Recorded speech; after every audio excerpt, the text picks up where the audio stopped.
Welcome to Talking Mopars, episode number 165. This is a replay of a live-streamed Swapcast that I did with my friend Matt Monroe from the Big Block's Garage podcast. If you don't know about Big Block's Garage, go follow him at Big Block's Garage on social media and go listen to his podcast. Matt is a great friend of mine and actually is also the co-host of my other podcast, Talking Paranormal, where we get into all the crazy stuff, conspiracies, ghosts, Bigfoot, and all the weird stuff on this planet. So if you're into weird stuff and you like to just have a good time and have a couple laughs, go listen to Talking Paranormal. It's a fun show. We do it every Saturday night live at 7 p.m. Pacific on Facebook and YouTube. It's a live show. Anything goes. Lots of fun. This episode was a lot of fun. We sat down, talked Mopars, and we even got into some farming talk towards the end, which was a surprise to me. We had several farmers on the show that joined us. It was a good time, and I hope you guys enjoy the episode as much as I enjoyed recording it. So without further ado, if you are a Mopar enthusiast, then you are in the right place. Don't go anywhere. You're tuned into the best Mopar enthusiast-driven podcast on planet Earth, and I'm your host, Chris Albrecht, better known as the Mopar Hunter, and this is Talking Mopars.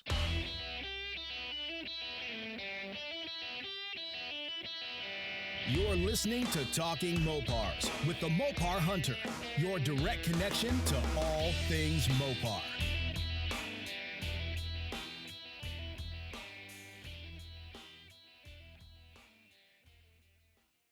The A833 is the famed four-speed found in our beloved Mopars from 1964 until 1979. I have one in my 72 340 Roadrunner, and when it was time to get my shift together, I reached out to Passon Performance. So, if you're rebuilding your A833, need parts for it, or if you're looking to leave it in the hands of a professional to rebuild it for you, look no further than Passon Performance. Jamie Passon is an expert when it comes to these units, and I highly recommend heading over to PassonPerformance.com to get your shift together.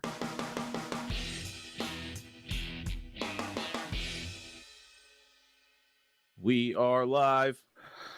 Welcome, folks, to a Swapcast with Talking Mopars and Matt Monroe of Big Block's Garage. We decided to jump on here, and we just did our paranormal show. For those of you that don't know, we have a paranormal live stream podcast that we do every Saturday night at 7 p.m. Pacific. And it's always a good time. And you know what? We've been doing a little tossing back some bottles and thought we'd do another podcast. So here we are. I'm in. So what the hell's up, Matt? What's up with the swept line? Old Swepty yeah. Chief. Man, right now it's I'm trying to the natural order of things. You understand. I'm trying to rearrange the garage a little bit, get a little bit more set up. Because I need to finish up that Crown Vic swap, and I bit the bullet and went ahead and ordered the kit from Ritchie Suspension. Okay. And it comes with everything and very detailed instructions on how to get it all put in. 90% of the work's already done. The only thing that went wrong was the gentleman that did the work before I got the truck used the wrong wheelbase measurement. Instead of just measuring and centering up the wheels, he just went off wheelbase measurement. Okay. He looked up the wrong wheelbase, so the wheels are too far forward. Now, I could go ahead and mount as is, but the thing of it is I don't like the look. They're too far forward. I want them centered up in the fender well. Yeah. No, I hear you. Because natural progression of this is right now, let's just get it on the road and get it driving. But I want to say by next year, I want to have it on the ground. Because I'm a huge fan of long beds, and I'm a huge fan of long beds being on the ground. It's a great, clean look. I don't need a muscle truck. I'm fine with a cruising truck, and the long bed's where it's at for that. Yeah. No, I like the long beds. I suppose it really depends on the particular truck, because I've seen short beds where I'm like, oh yeah, that's it. And then I've seen long beds where I'm like, oh yeah, that's sweet. I mean, there's nothing wrong with short beds, but I mean, you get a lot of short bed guys like, oh, it's a long bed. Why didn't you shorten it? First of all, I didn't say, oh, it's a short bed. You can't do shit with it. Yeah. So, I mean, there's definitely debate, but I mean, I feel like long bed guys are a lot more chill than short bed guys. Yeah, I think it all depends on your taste. Like, I've always liked the way that short beds look especially in the newer trucks. Like all my newer trucks, I always buy short beds. But then I need to haul some shit and it hangs out 3 feet. I'm like, Yeah. damn it. Yeah. That's why I'll never put a toolbox in a short bed. But the long beds definitely, they have to have the right look. Mhm. And I don't know. The 60 trucks were some of the best long beds. Yeah. I think they look right when they're slammed. And Alex, now I did say I have no problem with short beds. I think they're good looking trucks. They're great trucks. What I get fired up about is when the short bed guys try to come at you for having a long bed. That's when I get fired up and fire some shit back. But I mean, I'm all about. Chris can attest to this. I have such a wide open palette for cars. If it's cool and you put your time and love into it, rock on. I'm gonna be so excited to talk about it with you. Absolutely. I miss my truck every fucking day. I miss the Mr. Norm truck. Sometimes I get a little bit, I start resenting the Roadrunner, to be honest. I go out there, I work on it, and it's fun. I have a good time, but I'm like, damn it, I wouldn't be doing this right. I'd be instead of sitting in the garage working on the thing, hoping to get it ready for mats, I'd be cruising the Mr. Norm truck going, man, I can't wait for mats to cruise this down the strip. So I resent it. I'm actually going to Pete. His memorial service is tomorrow, and for those of you that don't know, Pete is the guy that I traded the Mr. Norm truck to for the Roadrunner. His memorial service isn't traditional; it's a car show at his house featuring all of his awesome cars. That is pretty dope. Of course, the Mr. Norm truck. So I'm going to get to see it for the first time in months. So it'll be nice to see the truck again. Talk to the kid because I'm not quite sure what's going to happen with the truck, to be honest. Gosh, I would love to get it back. If he's going to sell it, I'd like to know how much he wants for it because I'm going to try to buy it back. But we'll see how that goes. I miss that truck so much, and I would hate for it to go to anybody else because I feel like it's mine still. I mean, and I get that. Like, man, there's been some stuff I've let go, and I'm just like, I regret that. Like, there was a certain Charger I had my hands on for a very short time. Yeah. And I let it go. And I'm not upset about who I let it go to. It's going to end up being a project with a father and son. And that's exciting. It's just, I really regret letting that go. Yeah, it's for me, it was tough because I was like, man. As being someone that saw the behind the scenes on you getting your hands on that truck, I completely get it. You put a lot of effort into getting your hands back on that truck. Yeah, I sacrificed everything that I had at the time to get myself in a position where I could make a move on it. And I got it. I got my dream truck, the truck that I fell in love with years before. I got it. And then testing the waters to see what I could get. This guy comes to me with this awesome Roadrunner, and I see the potential in it. And I think the car's badass. And it was I'll admit it was a shotgun decision. I was like, wow, this is a move that I should make. And after I did it, I don't have any. It's weird because I don't have any regrets of getting the Roadrunner. I have regrets that I had to let go of something I love so much to have it. So now I'm like, man, I don't know. I understand that, but you also understand you're sitting doing a show with probably that car's number one fan. Yeah. It's interesting because as the Motley Crew of Mopars, you got you with a Plymouth Duster and a Dodge truck. Yep. Blake has a Plymouth Cuda and a Dodge truck. Yep. And I have a Plymouth Roadrunner and no Dodge truck, so I'm feeling a little naked right now. We gotta fix that, man. We'll find you something. Yeah. We'll find you something. There's definitely some possibilities. So we'll see what happens. Should we open this chat up? Should we post a link and see if anybody wants to join us, or should we stay just you and me, Matt? What do you think? I mean, what do you want to do, buddy? I don't know. We'll see if anybody. I'm going to post the link in the chat. If anybody wants to join us, feel free to jump on. We're probably going to talk. I will go ahead and say tonight's general discussion brought to us by Jack Daniel's Triple Mash. Yeah. I already killed the bottle of Buffalo Trace I had. So now I'm just working on some beers, just having a good time. But I would like to talk a little bit about Matt's coming up. Muscle Cars at the Strip 2023. My first time in Vegas. And the first time in 2 years we'd have the Motley Crew together. Yeah. It'll be all of us. You, me, Blake, Johnny. We're all going to be together and a bunch of our friends. Holy shit. I still don't think Johnny realizes I'm coming. Really? I don't know. I haven't really talked to him about it. No. But I don't think he realizes I'm coming. Yeah. Where's Johnny Mopar? Where's Johnny Mopar? Johnny! Somebody tell Johnny Mopar to get his ass in here. I sent a message to Blake. I don't know if he's probably asleep or something. Who knows? Probably, man. He's a busy dude. He's a busy dude. Works hard. That guy works hard. I guess we can. Let me drop a couple plugs really quick. One, our friend Blake from Sublime Technologies. If you need any wiring or anything like that for your modern Hemi swap project, go visit DIYHemi.com. Blake has rebranded as Sublime Technologies and is cranking out some awesome parts. He's a small business, and I'm an advocate for small businesses in the automotive industry. Oh, for sure. So support the small guys. You know what I mean? And the other shout out I want to give to is Pass and Performance, the 4-speed specialist. They're helping me out with the transmission in my car. So hopefully we can get that thing down to muscle cars at the strip. Some people have asked me the progress the car's made so far. So far, I'm still working on the wiring. I got to get this dash out. It's almost out. I just need to, I've got everything unhooked. I've got the dash unbolted, and it's basically just sitting there. My dad came over to help me today, and we didn't get far enough, and I had to do the paranormal podcast. So I was like, all right, Pops, we'll continue this another day, but it's ready. It's pretty much ready to come out. There's a couple things holding it, and I got to figure out, I don't know if I pulled all the heater box stuff off. I'm trying to keep most of the wiring intact so that when I pull it out, I can lay it on my bench and then pull out my new wiring harness and go plug by plug and make sure everything is nice. So that's where I'm at on that. Once the wiring is done under the dash, I can wire the engine bay, throw a battery in it. I'm probably going to try to crank it and run it off of a gas can. I do have the fuel tank is new. Fuel sending unit is new. It's getting installed. I finally have everything I need to put that in.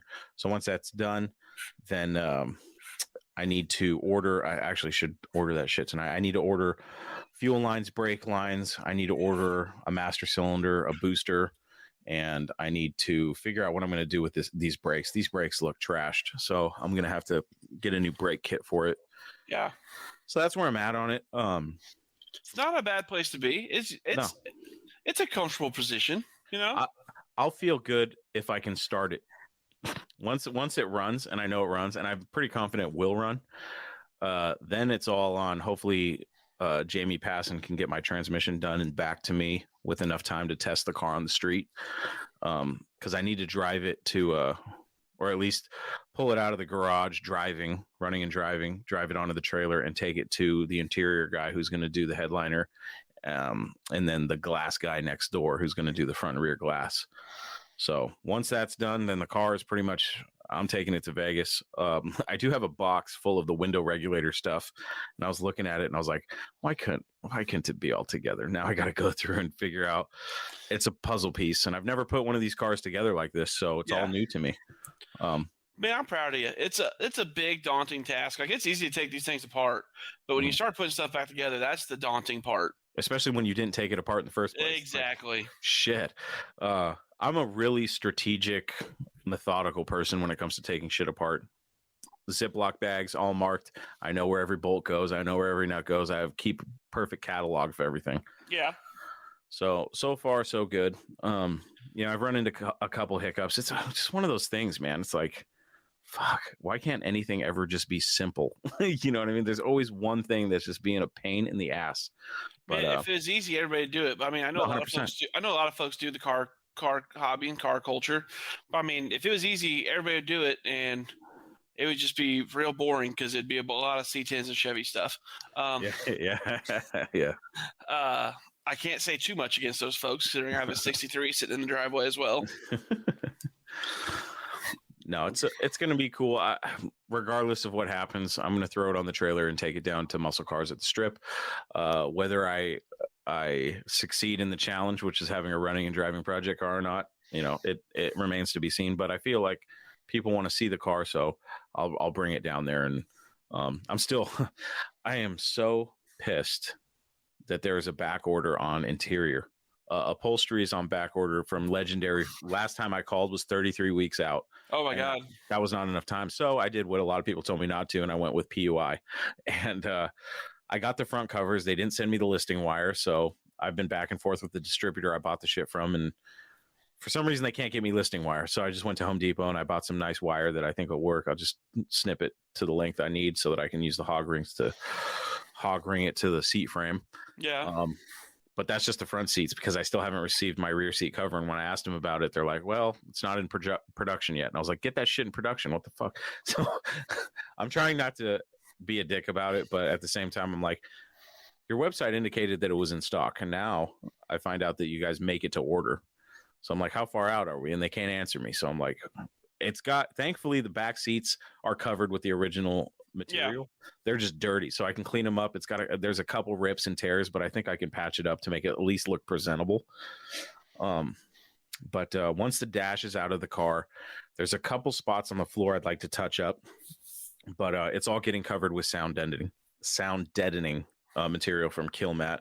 I'm going to use Killmat on the floor, parts of the roof, and then parts of the sail panels in the back. There you go. To deaden some of the sound. I really don't like the old the jute padding they use, that shit that the mice love. Oh, I hate that shit. I hate it. No, man. The new sound deadening stuff's where it's at. Yeah. Like, I mean, we just gotta. I wish I could get over there and help you, but clearly you're a little ways away. Yeah. I think about that all the time. Like, man, if only all my Mopar friends were close. Like, we could have this car knocked out in 2 weekends. It would be done. I mean, we had that 3-car garage house just 2 doors away. I know. Blame my wife for that. Is she in here? No, probably not. But yeah, it's I keep seeing in this chat something about a 71 CUDA being derbied. Hey, Dutch, when you're done with it, can I just come get it? Yeah. Man, that sounds like fun. So who do we got in the chat tonight? Let's see here. We got Dutch guys. Muscle City Madness. Alex. Ruben from Muscle City Madness. David. Paulie. Peckerwood. Nice. Nobody want to get in here? Nobody wants to step in with us? Frank Clayton says, does anyone know where I can find a set of 1970 Roadrunner bucket seats? I mean, eBay. eBay is a great tool. You got to pay that eBay tax, though. That's the only problem. Bro, I can on eBay. Spencer's in the house. What's up, Spencer? I give 2 shits about the eBay tax. If it's something I need it. You know what I mean? Yeah. Like, honestly, it's not like there's Mopar yards just sitting around anymore. Well, eBay is my like. I also ordered visors because I went through all the boxes. I don't have any sun visors. So I was like, oh, shit. So I got sun visors from PUI, and those were also waiting to be in production, and they weren't even in production yet. So I just went on eBay and found some for cheaper. There you go. There you go. What's up, Joe's Mopar Mess? We have a guest in the house, David. David's been on the show a long time ago, and he has an awesome duster project that he's got going on. What's up, David? Long time no chat. Yeah, it's been over a year. What's up, Matt? Yeah, man. No, you came on live. We did not too long ago. Yeah, I did when you and Blake had. That's right. It was my show. Ha. Yep. Yes. How's the project coming along, man? It's going good. I decide I'm gonna get it done by August. Awesome. So I'm in the doing the body and paint work right now. So I rehung the doors, put the front fenders on today. I actually put the hood on. Got the hinge, the hood pins. I put hood pins on it, so I got those in fitted. And then, so my grill, I had a shark tooth grill that I bought from a guy a couple of years ago. I pulled it out of the box. It's garbage. It's all cracked and breaking apart. So I'm gonna custom make a grill. Awesome. Oh man, I ordered Classic Industries. Yeah. Man, if you catch them at the right time on a good sale, like they have sales all the time. Yeah. I love the one I got from them. It is immaculate. Yeah, I missed PG Classics just had a 20% off for Valentine's Day, and there was 2 more things I needed to order from them, and I missed it. That's kind of like, oh man. So anyway. I have a hard time feeling bad for you since you're like within striking distance of a summit. Yeah, it's an hour and a half now instead of 10 minutes. Because I moved Still, up north. it's so far away from me. I know. It's like it's a day trip down there. That place looks awesome. I would love to go to Summit and see what it looks like on the inside. It looks cool. It's like a big candy store. I mean, they got displays of. It's like the old. Gosh, I don't know if you're. What was that? What's that hot rod shop that they used to have? This is back in the. Well, like a Super Shops or something. Super Shops, exactly. Except way bigger. Okay. Super Shops on steroids. I mean, they got like blocks and heads and God, I can dig it. and wiring harnesses and carburetors and EFI injection setups and stuff all set up, suspension parts, everything. And then they've got, of course, they have the stocking warehouse there, so pretty much you can get everything. That's awesome. I will say this: I'm so close. I am close enough to that one that I get stuff next day sometimes if I order from Summit. Yeah. Really? Yeah. Yeah. Oh, it's nice. Yeah. That is nice. Real quick, let's give a shout out to Joe's Mopar Mess. He got his Charger on the road. It was a project. He got it on the road. Oh, That's hell awesome. yeah. And that's got to feel good. I know Johnny Mopar just posted a little video of driving his Charger, and the thing sounds bitchin'. I was like, oh, man. I could easily be kidnapped by anything that had a good exhaust note. Like, I'm not going to lie. You don't need candy for me. You just have a good exhaust note. Yeah, that's awesome. That kind of stuff motivates me. Like, all right, let's get this thing on the road. You know, it's funny to be so close yet kind of so far away. You know, and knowing that you only have I have less than a month to get this car ready, and I'm like, I don't know how I'm going to do it, but we'll see. I still gotta go get that updated advanced license so I can get on the plane. Oh shit! I forgot you need those. Yeah. It's like Chris, so you're talking about, you know, when you didn't take it apart, but you got to put it together. And it's the same thing when I bought my project. I mean, it's completely blown apart. Yeah. I had boxes of parts, you know, and I went through everything and bagged stuff up, but I couldn't bag it for what it went to. I could bag it up by size. Yeah. I'm still, I was digging through a bag of stuff today. I'm looking for a 1/4-20 hex head with washer head screw on, you know, bolt. And it's like, okay, so I dig through my little tote. Yeah, here they are. Dump them out. You know, run it through the wire wheel. You know, stick it in. So, what's been the hardest part of that project so far, David? I think the hardest part of my project is that Hemi swap. And so a couple things I'm struggling with is throttle. You know, I've got the old stock throttle, but there is no linkage that you can get that attaches the old stock linkage to the new position of where the throttle body is. You know, because I got an LS style, throttle body. I want cable throttle. It's not they're drive-by-wire. So, do you have a bell crank off of one of the newer, one of the, 03 to whatever trucks? No, I don't. I don't have the bell crank. Number one, I'm running a manual transmission.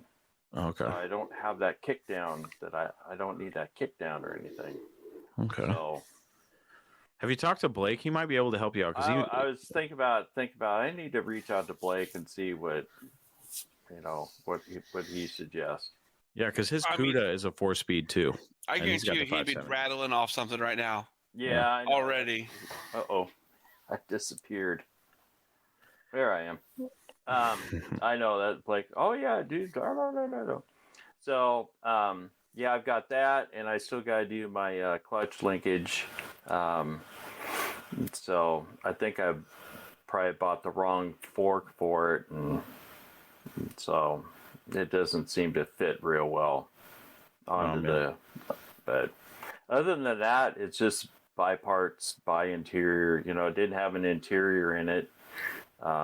So it's just getting everything rounded up and all the bits and pieces and screws and all that, and having it here.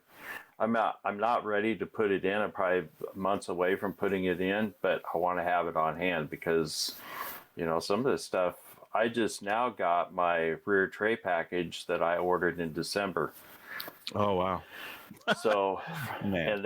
and then my rear upholstery seat kit, I ordered also that in December, and it's supposed to be here Monday. So That's good. Well, Thing who'd you is, order I from? ordered my seat covers. I've spread the love between a bunch of people. PG Classics was one, Okay. Classic Industries, Vans, Auto Supply. I do love me Is it some Vans. I do love me some Vans. They have a great website. They do. Just lots of goodies. I've got stuff from Herb's Parts, Year One, Dante's, Dr. Diff. Let's see, who else? Brewers. So, yeah, Right. I've kind of spread the love between everybody out there. So, and a Yeah. few eBay suppliers. I definitely feel that, because like if I've been trying to keep all the stuff that I have just so that I can keep track of where I got the parts, how much I spent, because I try to keep a good tally on what I have going, and it seems like it's just a lot. Yeah, I have my stack of receipts. I haven't tallied them up yet, but Nor should you ever. Yeah. yeah. See if I was right on my budget when I first started this project. So Yeah, man. These project cars, dude, they get out of hand really quick. yeah, you gotta dedicate some time to it. Oh yeah, for sure.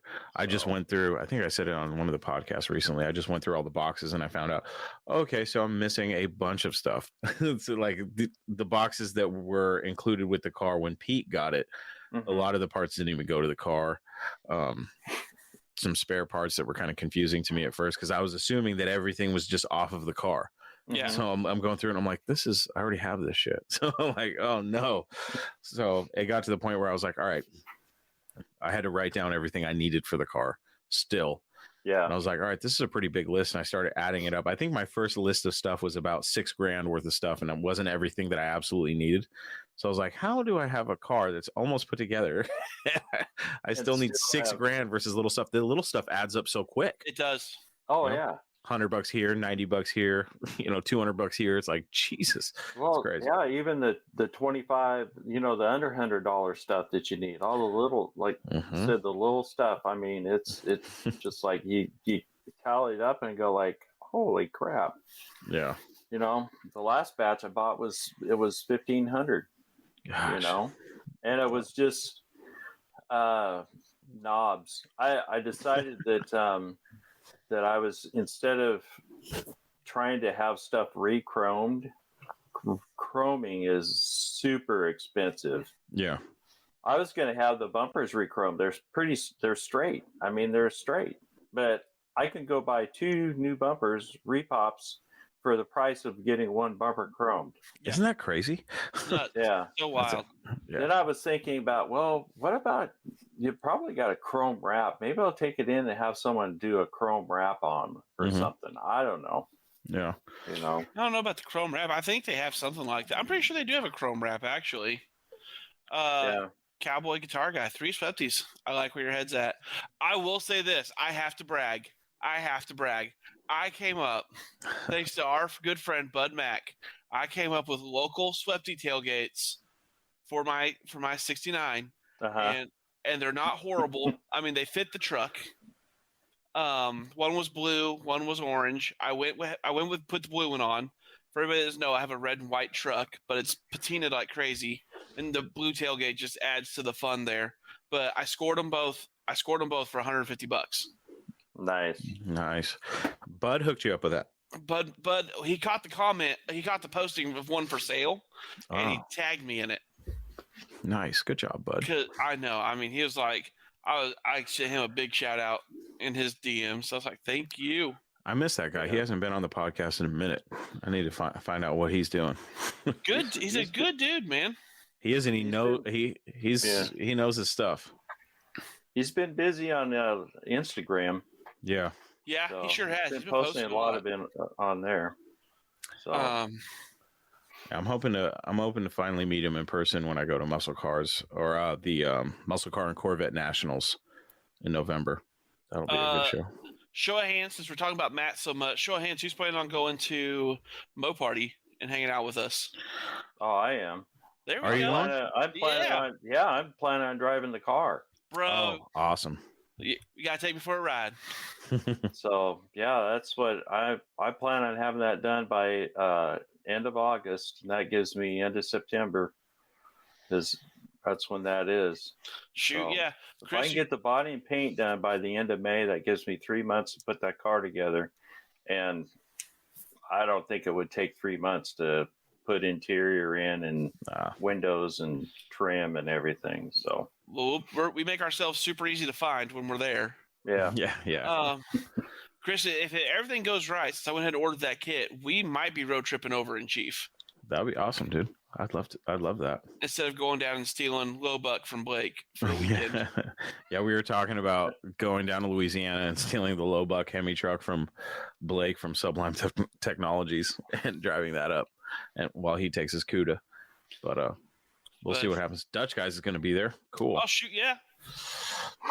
Dutch, while you're on your way there, just bring that smashed up 71 CUDA with you. I'll just take it off your hands. Don't you worry. Oh man. Do you know how much shit I would catch if I showed up with that?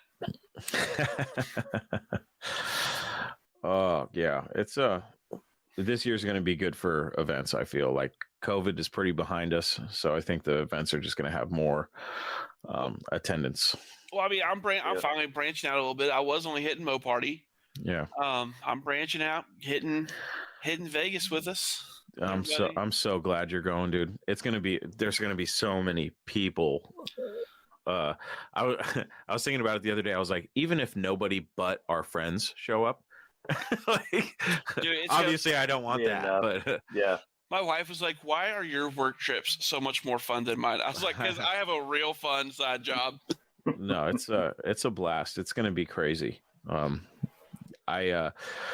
I heard that Dodge was doing the Roadkill Nights last call reveal the next day, I was like, how can they not in some way, shape, or form participate in Muscle Cars at the Strip? And as it turns out, sounds like there's going to be some filming going on with Roadkill and stuff, so it's going to be a good time. That'll be fun. It's going to be a good time. For sure. Like, I'm super excited. You can ask Chris. I love branching out and meeting new folks. Yeah. I feel like I've met so many great people since starting my podcast. Like, Chris can attest. I reached out to him for some advice when I was starting my show. Before we weren't even friends. I just knew he had his show. I was a listener, and I was just reaching out to get some tips and everything. And look at us now. Like, what has it been, 3 years now? Yeah. Time flies and you're having fun. Yep. Matt worked his way in. No, I think I vaguely remember you reaching out to me privately. I mean, been like, oh yeah, he sent a listener story in. Matt was one of the, like, I had a couple handfuls of listener stories in the beginning, and Matt was one of them. So I was like, oh yeah, I remember. So it's weird when you meet somebody that listens to the show and has participated in the way that he did, and then to develop this friendship and hang out. It was really cool. Yeah. So yeah, I'm really happy that I started the podcast, because without me, none of this would be possible. No, I'm kidding. Look, we already know whose porch is going to be hanging up in headquarters. The guy that started it all. No, it's just, it's so much fun. That.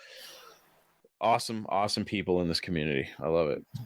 It's fantastic, folks. And I mean, like I said, I love all cars. I mean, I have a 63 C10 long bed, the 71 Duster, 86, 89 Daytona, then the 69 D100. So I have some sad news for you, Chris. Oh God, what? You know what? No, it's not sad news. I will give you my Daytona. Why aren't you doing anything with it? Because I made a deal with the wife, who hates the Daytona, to complete my collection of long beds from the 60s. Uh-huh. I have to give up the Daytona so I can get my Ford. Oh yeah, that's right. Matt loves old trucks. So old trucks are my main thing. I think the 60s era had the best looking trucks from all three companies, and I think it'd just be really great to have The trifecta. The big three. All in long bed, all slammed, all with modern drivetrains.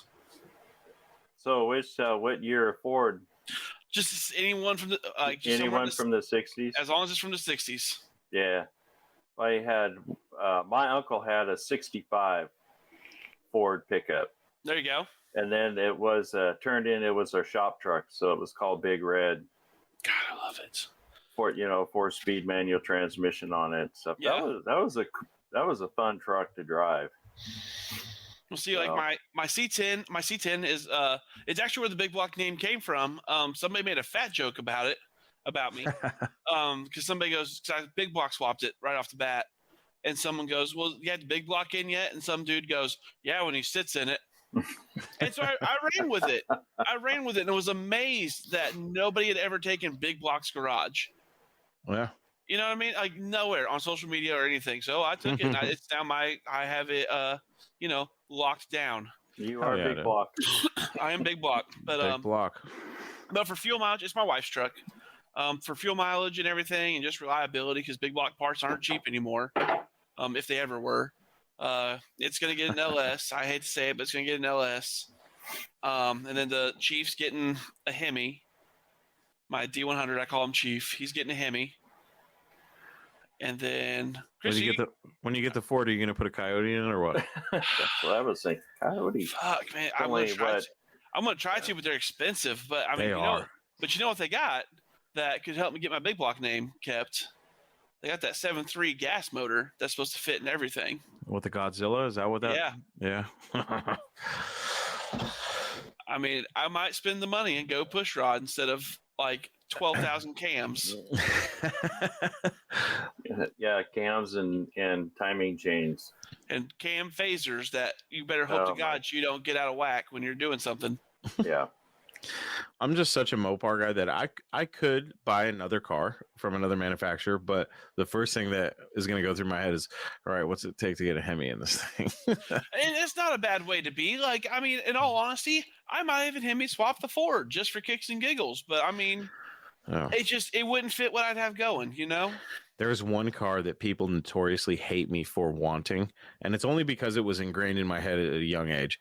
There was somebody in Seattle that drove around the neighborhood in a black 1980 to 1982 Corvette, which are like notoriously known as some of the worst Corvettes ever made, with the Crossfire 350s, just piles of shit.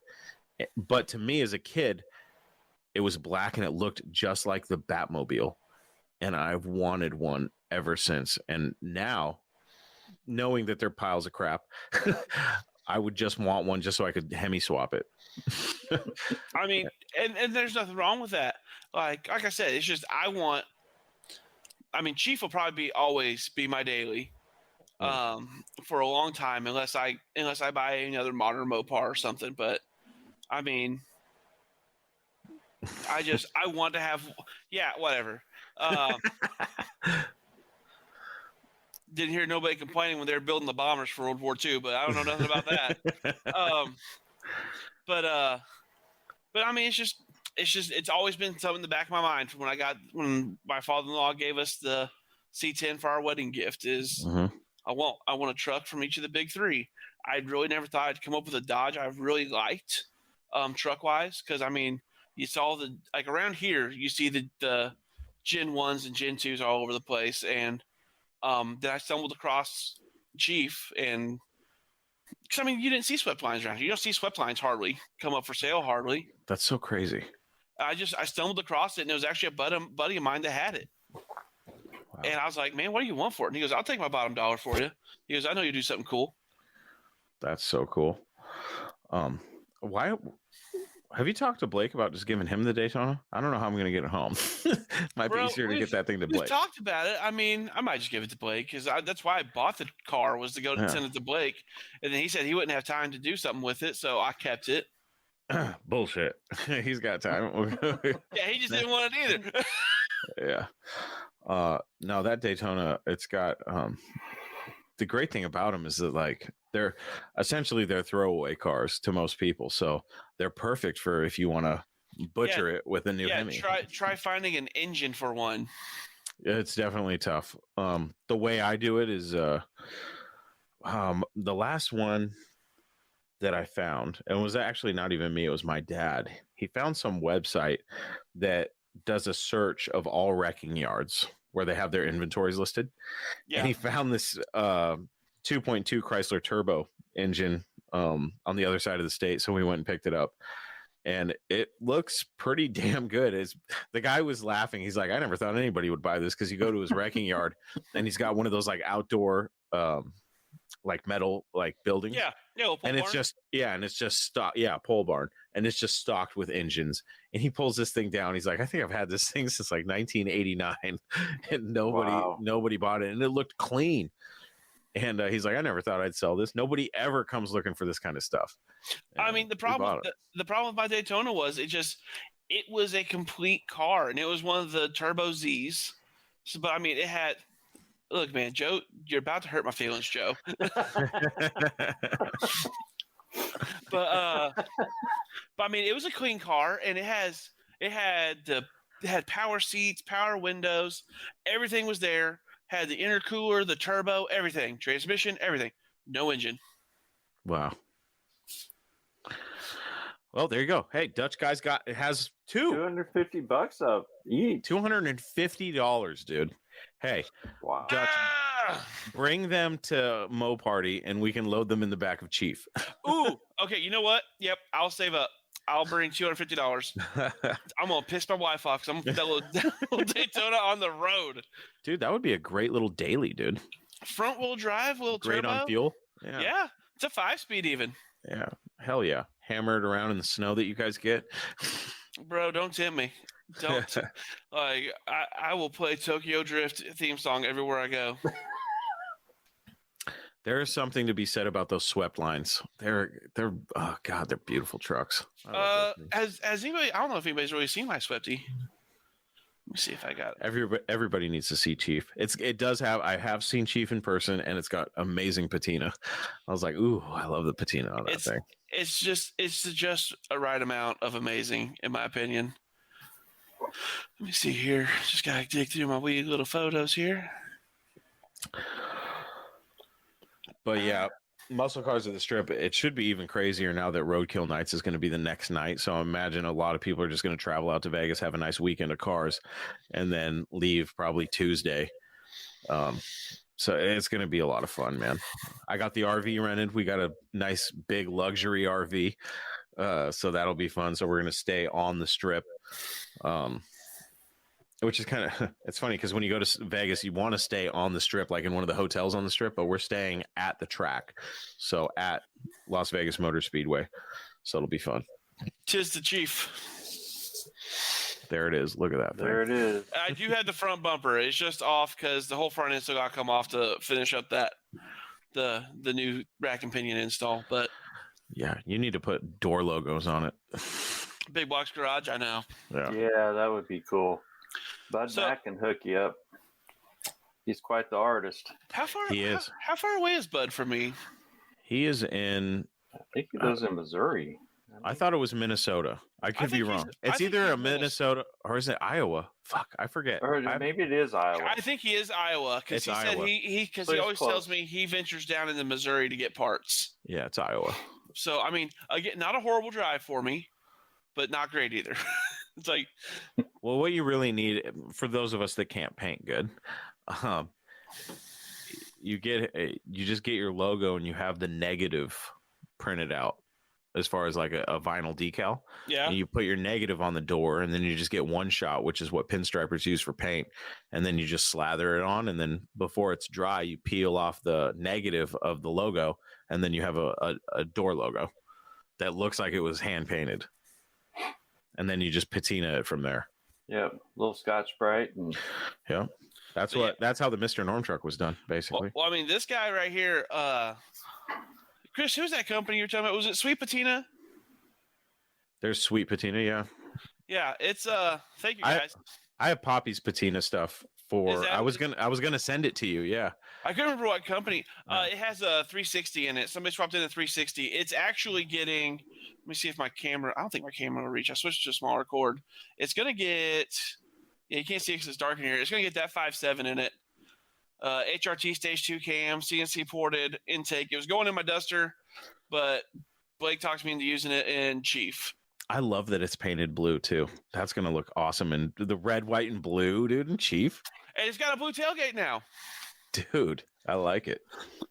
So, I mean, I gotta get a bottle opener for the tailgate. I feel like it just needs a tailgate. 100%. Or the bottle opener, I mean. 100%.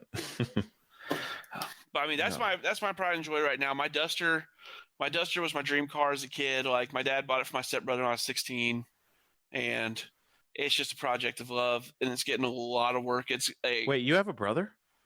stepbrother. It was a Oh, stepbrother. okay. I think I vaguely remember you saying that on the listener story, but Yeah. I always forget. Yeah. Well, I'm an only child, but no, it was a stepbrother at the time. I see. But I mean, this truck right here, it means a lot. It's pretty special to me. So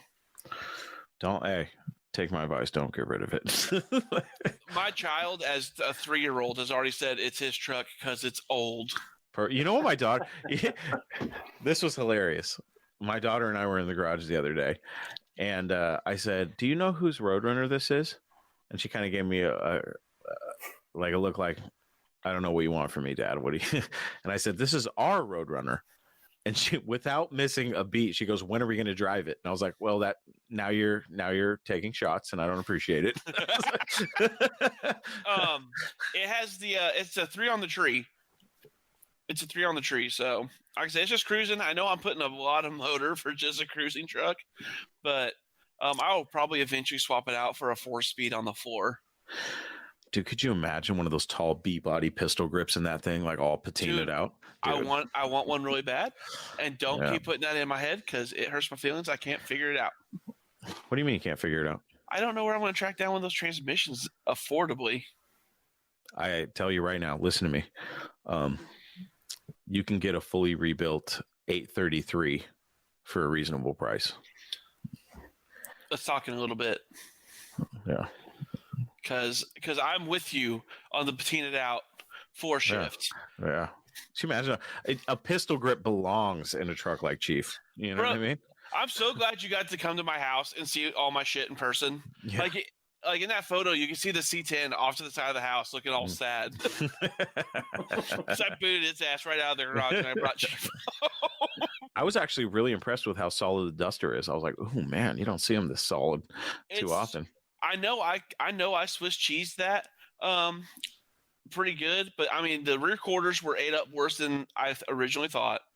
And I have the rear quarters above my head right now to go on there. I just hit a wall and I didn't know how to do the body work. Mm-hmm. But I've been practicing my welding and everything, found some more tools to help with that swap. So hopefully if I can get the rear quarters and the floors on, with how solid the rest of the car is, it is full steam ahead on getting it worked down, getting body work done, and I have a lot of parts for that Duster. Nice. Like my garage is nothing but parts for that Duster. Hell yeah. A fresh rebuilt 833 for $1,000. That's not bad, dude. That's not bad at all. No. Also, people forget that not only can you get fully rebuilt A33s from people like Jamie Passon, but Silver Star Transmissions also makes a really nice transmission that's basically bolt-in, from what I understand. That was my other option when I was debating on what to do. I have a connection that could possibly have gotten me a Silver Star transmission, so I was like, ooh. And I may do that in the future. I would like to get a 5-speed if I Hemi swap the Roadrunner, which may be, I don't know what I don't know how I'm gonna feel with the Roadrunner with the 340 and the 4-speed and like the old school suspension and stuff. I'm probably gonna end up modernizing the car down the road, but I want to enjoy it for what it is right now. So we'll see what happens. But I mean, I'm in. I'm always in. I think that should be like my motto, and on my shirt is I'm in. It's just these cars are so fun, and I love the OE stuff. It just gets a little crazy, you know what I mean? And it's like, why not just have fun with your stuff? All right, Dutch is bragging. You boot his ass out if he's gonna wreck that Look at that, 451. Look at that. That's beautiful. That's Look at him. gorgeous. Look at him bullshitting people. 400. Get out of here. That wagon is nasty, dude. Like, show some of the wood on it, Dutch. That you, the vinyl that you put on it. Let's see I some of that forgot vinyl he got work. that. Yeah. Yeah. Where'd he go? He said one second. memento. Oh yeah, there you go. I dig it. On That Craig. thing's badass. God.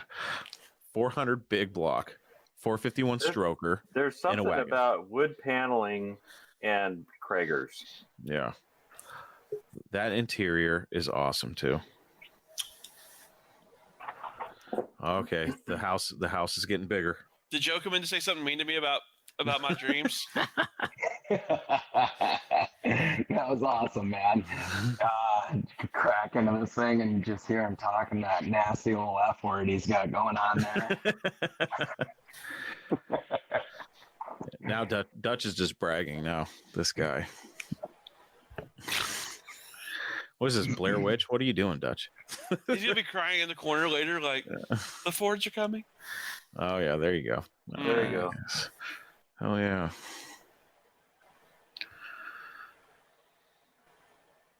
Little small block action. Fun fact: that's what my son's nickname is. Small block. Yeah. Oh, the 43. God, those cars are cool. Wide body before wide bodies were cool. You know what I mean? That thing is awesome. God. Talk about rare.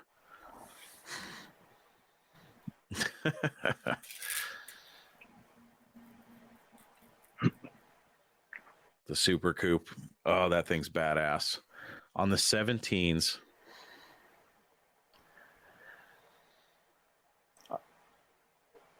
I can't wait to see that thing at Moparty just tearing it up.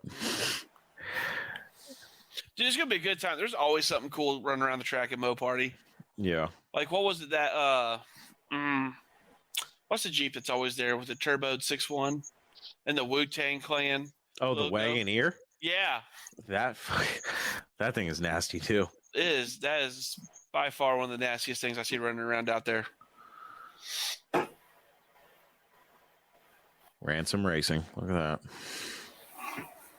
that. Now, Dutch, that's not a...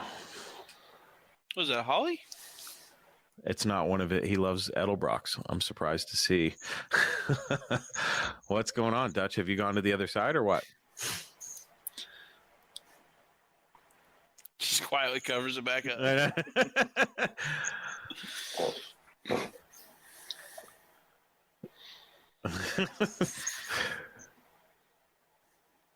What is going on here?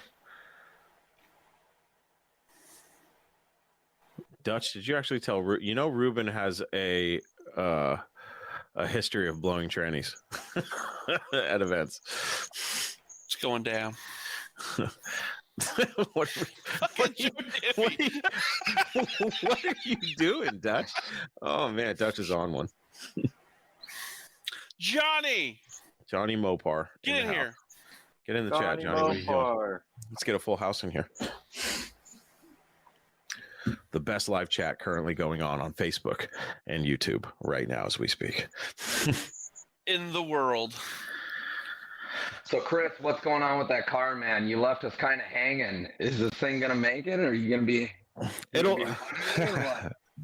It's going to make it. Whether or not it's going to be finished when it gets there is going to be a different story. But man, they're never finished. No, they're never finished. However, I do have a plan B. I'll say that. If the car cannot make it for whatever reason, or I find something cooler to go, I have a plan B, but I'm not going to say too much about that because I don't want to jinx it. But the plan right now is to bring the car by hook or by crook. It's going to go. I hope to at least be able to fire it up. You know what I mean? I'm hoping the transmission. Jamie told me that as soon as he gets he's sending me a crate right now so I can throw the transmission on the crate, send it over to him, and hopefully he can get it rebuilt quick enough for me to get it back and in the car. But I'm really counting on the engine to be able to fire just because it's already been rebuilt. It's interesting though, because I don't, I have no confirmation. The guy I got the car from is now gone. He passed away. So it's like a big mystery. And when I was looking at it, I was like, oh man, he does. And shame on me for not looking a little closer, but I was like, he doesn't even have the engine mounts bolted in this thing. It was just sitting in there. So I was like, oh shit. So now I got super paranoid and I started going through every bolt in the engine compartment, like anything that's attached to the engine. I was like, all right, let me just make sure it's all tight. So everything is solid now, but the transmission will be the biggest. I think that will be the biggest determining factor, assuming that the engine will run. The transmission will be the determining factor. So we'll see. But I have faith. It'll be there. But I may lose the challenge because it's not running and driving. You know what I mean? So we'll see. I'm going to ruin plan B. It's me in a cardboard box, just dragging them around the drag strip. I had this idea and I told Mike Coffey about it. I was like, and I really don't want to promote this, but I told him, I was like, we should do a video like outside the track, like on some Vegas street, and we should do an old fashioned street race, the 340 CUDA 4-speed versus his Hemi CUDA 4-speed. It'll be fun. I want to see how long it takes for that CUDA to pull away from the 340. Because I know what the car, I have dyno sheets on the car, and it makes, like, conservatively on an engine dyno, it makes about 400 foot-pounds of torque and about 360 horsepower. So it'll be a fun little street car. It'll be a fun little street car. It's really a mild build, but it's been rebuilt.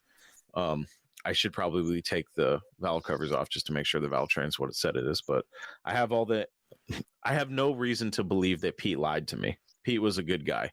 I just think that he set the engine in the car, and I think he knew, his time was short, and he was going to try to flip it to get a car that ran and drove, or a truck that ran and drove, so he could have something to cruise. Not that he does. I mean, the guy had a collection of cars. He has the Charger Tribute, a new wide body Hellcat, 71 Charger RT with a 5.7 Hemi in it, 60 full Resto Mod 68 Charger RT. He had a lot of cool stuff. So the reason he traded it to me was kind of a mystery to me, but I was like, all right, let's do it. But now I got to figure out how I'm going to buy this truck back. So we'll see. Hopefully, I don't even know if his son wants to sell it, but tomorrow is going to be interesting because it'll be the first time I've seen the truck in months. And I don't really want to bring it up at his dad's memorial. You know what I mean? Like, hey, you're going to sell that thing or what? But he did reach out to me to try to help him sell Pete's 71 Charger race car, which is like an 1,100 horsepower stroked big block. Holy. 50 grand, dude. The car cost well over 6 figures to build. Yeah. It's a screaming deal, but for some reason, no one would jump on it. It was converted to fuel injection, but Pete has the original carburetors and stuff. And he's like, look, it was better carbureted. So he was in the process of swapping it over. And I don't know how far he got, but it's a badass car. It's beautiful. Like, it is a show race car. You know, those cars that you're like, does this thing even see track time? It's so nice, but it's ready. And for 50 grand, it is a steal. I wish I had the money. If I had the money, I'd buy it just to have it. I don't even know what I'd do with it, but it'll be interesting to see what happens. Go back to carb. That's the easy swap, at least. Yeah, he said that he wasn't that impressed with the fuel injection, but he's only ran it once, and from what I understand, it ran 9 seconds in the quarter mile, and he left the line in second gear for whatever reason. He was having issues with it. But I forget exactly what the trap speed was and stuff, but he said it ran a 9-second quarter mile, and that was just barely trying. So I was like, okay. I believe it's certified for 850s. But I guess it's just a monster. And my cousin has a Scat Pack Charger that he never drives. And he saw me post about that Charger, the race car. And he wanted to buy it. He never did, but he was like interested in buying it. And he owns a concrete company, so he's got the money. And Pete was telling me, he goes, you tell your cousin that if he buys this car, no matter what parking lot he is in, he's going to have the baddest fucking car there. I was like, oh man. And truthfully, the hater inside me was like, I hope my cousin doesn't get that car. You know what I mean? I was like, I'm going to be a little jealous about that, but we'll see what happens. So what's up, Joe? Oh, nothing, man. Jesus, just pulled into Nashville here, drove all freaking day from St. Louis. Gosh dang it, man. I'm from Minnesota, though. It's colder than hell there. I got my Roadrunner sitting in the garage. God dang it, man. So the 6.4 swap I'm trying to do in that is just killing me. I need to pull trigger on, oh man, tranny decisions, everything else. It just is.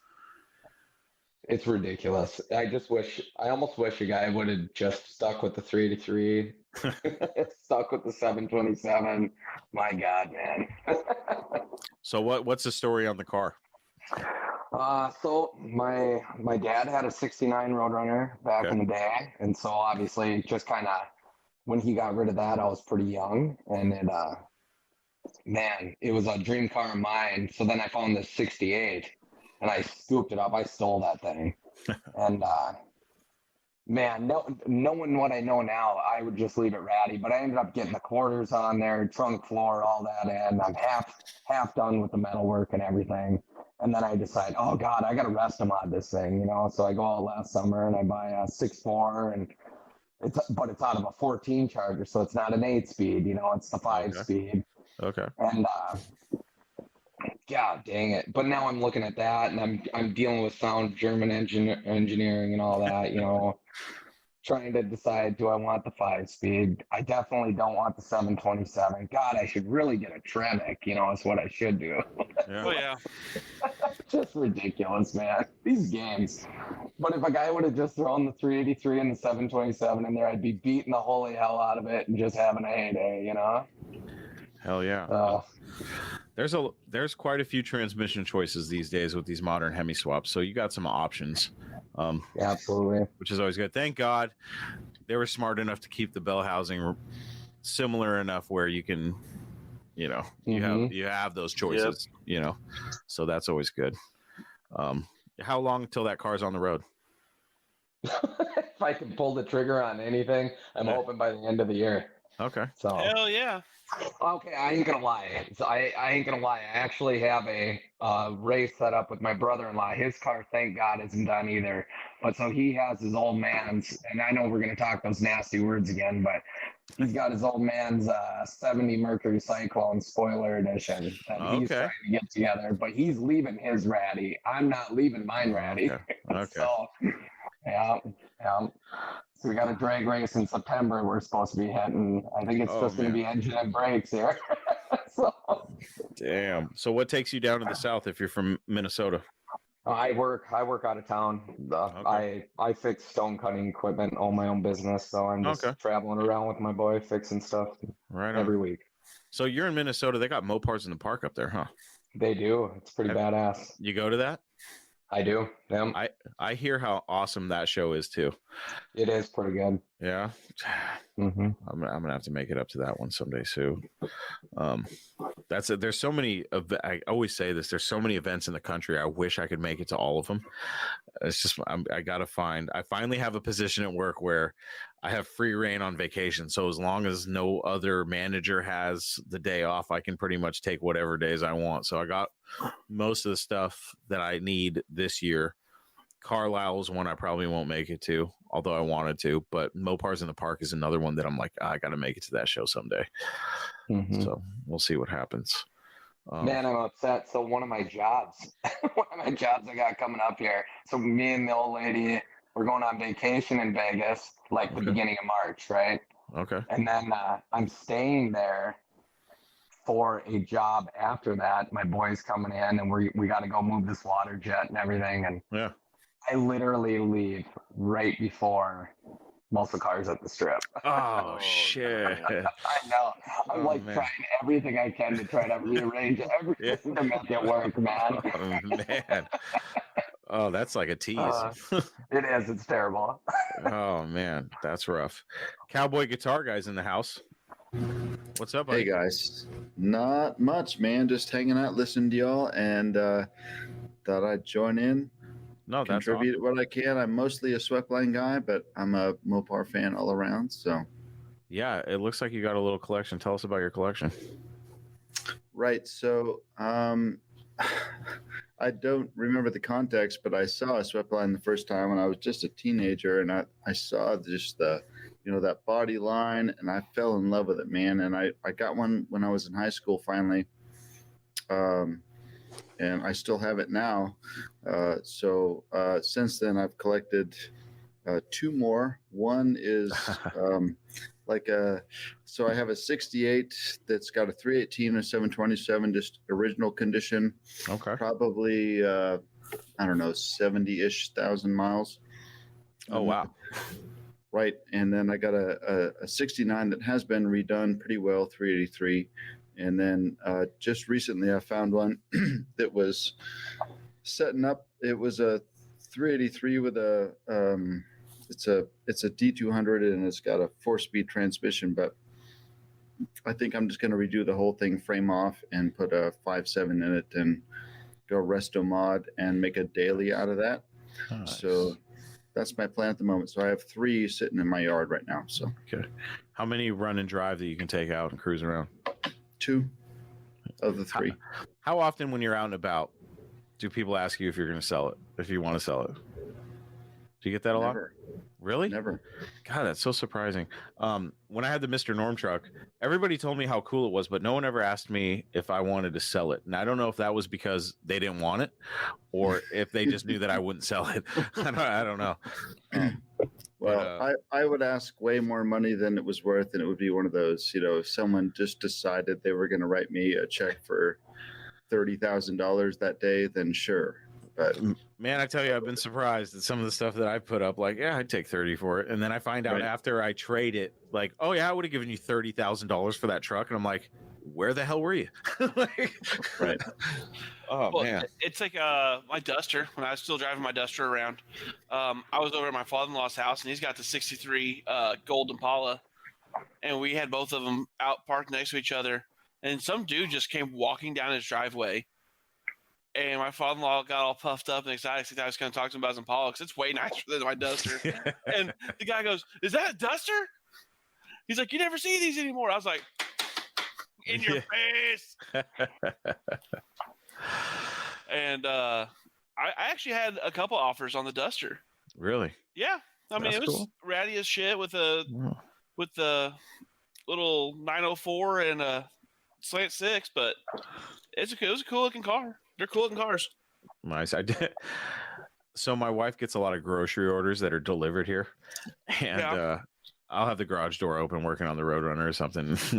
I don't know why, but I just love it when they're like, "That's a nice car," and I wait for it. Like, are you going to ask me what it is? Because I know if they say it's a nice car, then you know they don't know what it is. Mm-hmm. But I'm like, okay, I got a big Mopar flag in here. You can kind of put it together. I got a bunch of Roadrunner signs and shit. And it's the people that aren't car people that are like, oh, it's a nice car. But when I had the 73, the dumpster fire, somebody came to my house. It was a worker of some kind. I forget. It might have been a gutter guy or something. Your HOA coming to give you. No, it's definitely not those assholes. Definitely not those assholes. But I think it was the gutter cleaning guy. And I wasn't here, but my wife told me that he was just all over that car. And I was like, did you tell him it was for sale? Because it wasn't at the time. But she's like, no, why? And I was like, always tell him it's for sale and see how much they'd give me for it. But oh my gosh, we have a superstar in the house, Johnny Mopar. Johnny. Johnny Mopar. What's up, guys? Dude, it's been like a year since I've seen you and talked to you. I know, right? Dude, the 68, dude. Dude, finally. Yeah. So it's coming to Vegas. It's coming. It's coming to Vegas. It's probably only going up and down a trailer into the parking spot. But yeah, it's coming. That thing sounds nasty, dude. My God. It is. The first recording, I was standing next to the car, right? And I'm like, this is going to be so badass. And it's like the microphone cancels out the sound because it's too loud. Oh, yeah. But I had the other videos, I had to put the mics like far away from the car just so that you can hear it like thump, Good Lord. Yeah. I was like, oh, well, looks like he's already done. He's already won the challenge. He's got his shit running. Well, there's still a whole bunch of stuff that needs to get done to it. I ordered it's got an M1 intake manifold, which is really tall. Mhm. And so I have to run a tall throttle bracket, and you need to run a 6-pack throttle cable or a Hemi throttle cable because the standard big block won't fit. It's too short. So I'm waiting for that. So I couldn't even move the car because it's like, how do I, I don't have any throttle. Yeah. My buddy gave me this cable. I don't know what it came off of, but it has the ends that are like the side that goes on the carburetor. So I had to break the other end off. It's long enough, but it only has like half throw. So I can't even open up the throttle. I can only open it about halfway. But it's enough I can move the car out of its spot. So I'm stoked over that. Oh, yeah. And then apparently I don't think I bled the brakes or I didn't do a good job because it doesn't have any brakes. It's like going to the floor. And then I also realized it's like, well, shit, I didn't even think about it, but that intake manifold doesn't have a vacuum port. And the carburetor I have doesn't have one either. So, and it's a power brake car. So I have no power brakes. And then you can't open the doors to the headlights, Oh, that runs off vacuum too. But I am stoked. I thought I put all new wiring in it and I thought the headlights didn't work because they weren't working. And then I was thinking, you know what? I don't think I screwed the cluster in yet. And I think it grounds through the cluster into the dash frame. Put a couple of screws in there and bam, the headlights are working. So I'm nice. So stoked. Yeah. Hell yeah, dude. So, now, Johnny, it's got to feel good. You've been paying attention, but I am coming to Vegas with you guys. Yes, I've heard. Okay, I didn't know if you were paying attention because you never said, "Hey, man, excited to finally meet you."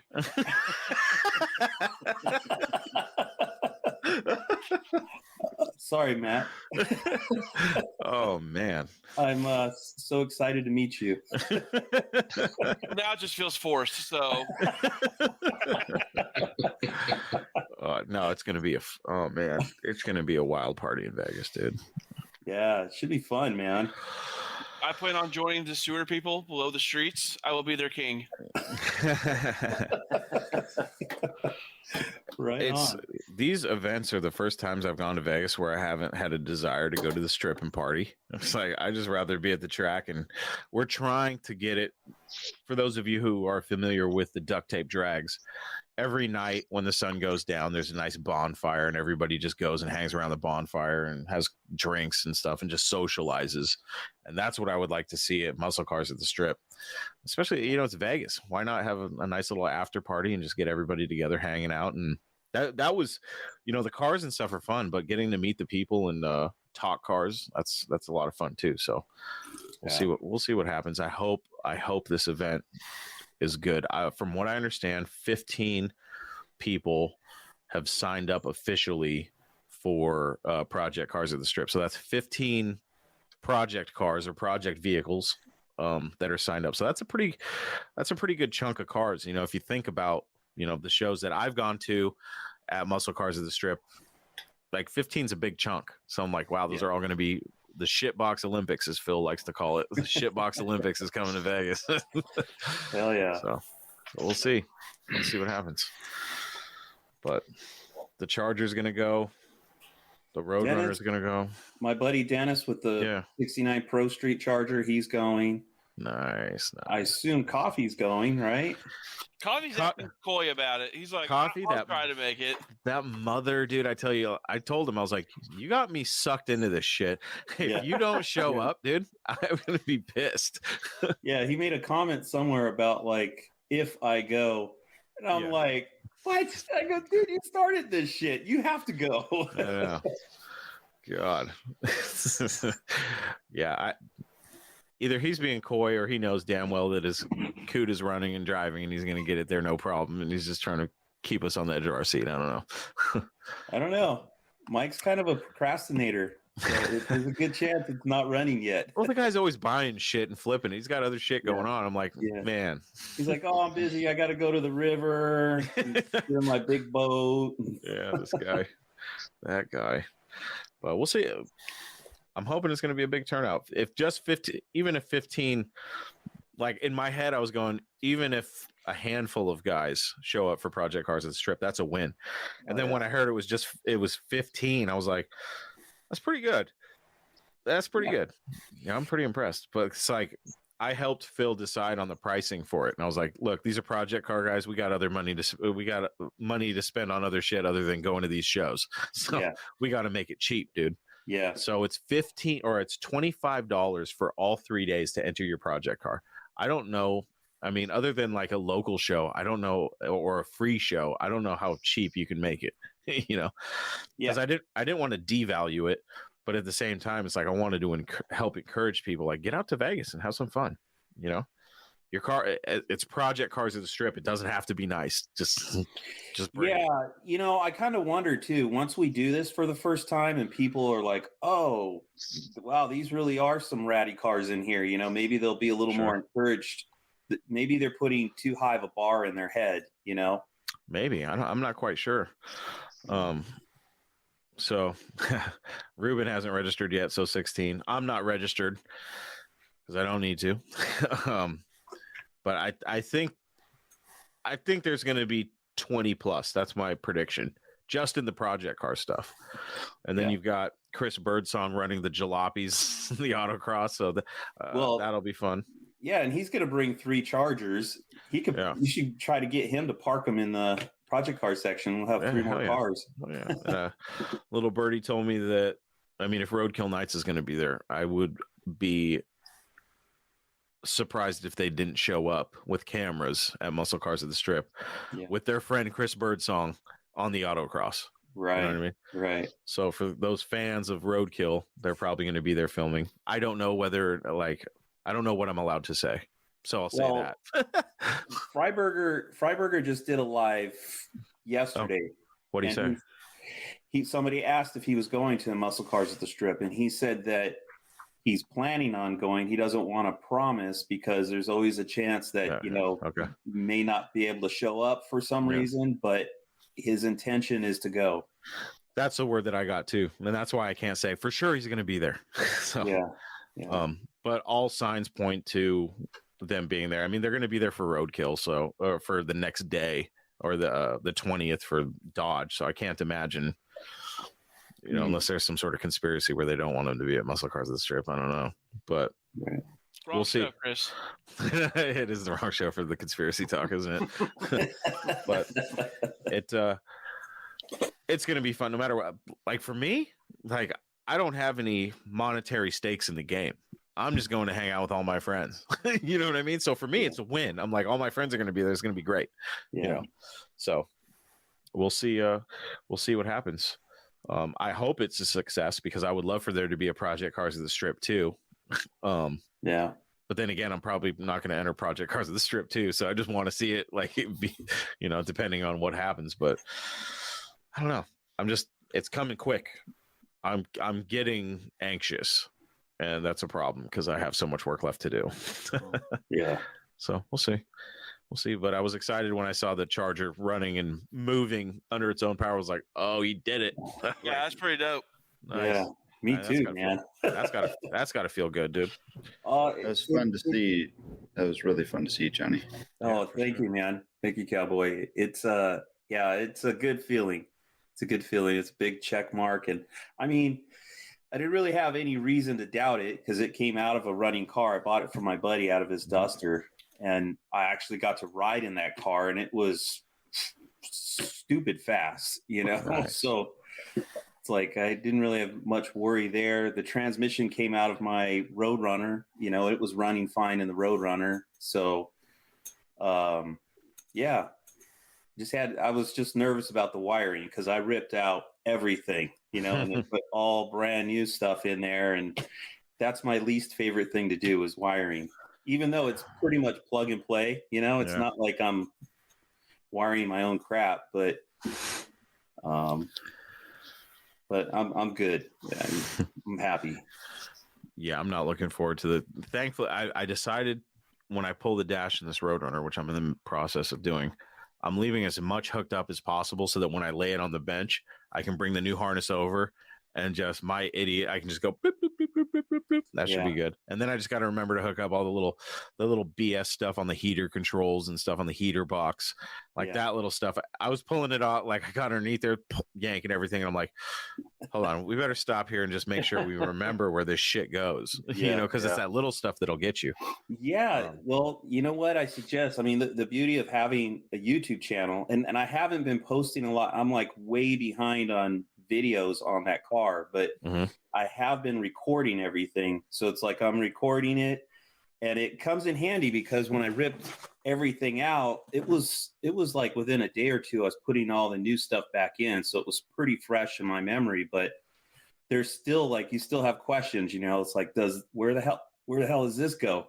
And then I'm going through the video and it's like, oh, okay, there it is. Okay. This wire goes to this, And there was some funky things like, the door switches for the dome light. On the original harness, it's like a push-in plug. Yeah. And it doesn't look like it disconnects. And I mean, it is so old. It's like I'm pulling and it's not coming apart. And I'm thinking I'm going to break it. And I'm like, what the hell? So I'm looking at the new harness and it's like, it disconnects on the new harness. So freaking go for it. And then it's like, oh, yeah, okay. It is supposed to disconnect, There's a couple of bugs like that are sketchy where you're like pulling on it like, oh, I'm going to yank this wire the hell out. Yeah. I had a couple of those. Well, and I had some funky stuff too, because the that car, so it's got a center console, and so like there's an extra harness. So that part of the harness I left in because I didn't have a new one. I don't even know if they make it, but the center console has lights on the side, and it illuminates where the your selector is and stuff. So I was like, oh man, all those like those door switches, there's like yellow, I think it was yellow and pink wires. So it's almost like spaghetti of shit going everywhere, but I think I'm good. Yeah, I'll feel like I won when everything's hooked up and I open the door and I go zzz, like, all right. Yeah. Perfect. Yeah. What I didn't do is I didn't replace the light bulbs I did on the dash, but not like the blinkers on the front or the side markers and stuff. And so I plug everything in. It's like half the shit doesn't work because the bulb. Oh man. I got to go through and change all that stuff. Yeah, come to think of it, I didn't even think about doing the light bulbs in the dash, but I'll probably see if I can put little LEDs in there or something to brighten it up a little bit.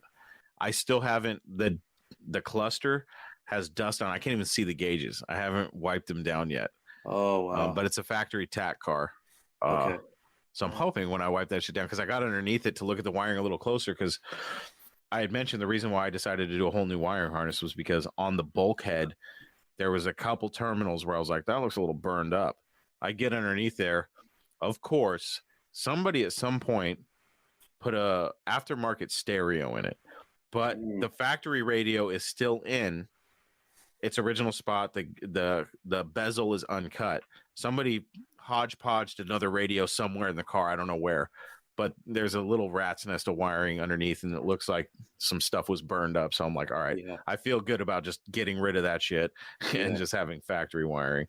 Mine was pretty decent, except the main hot wire melted going through the bulkhead.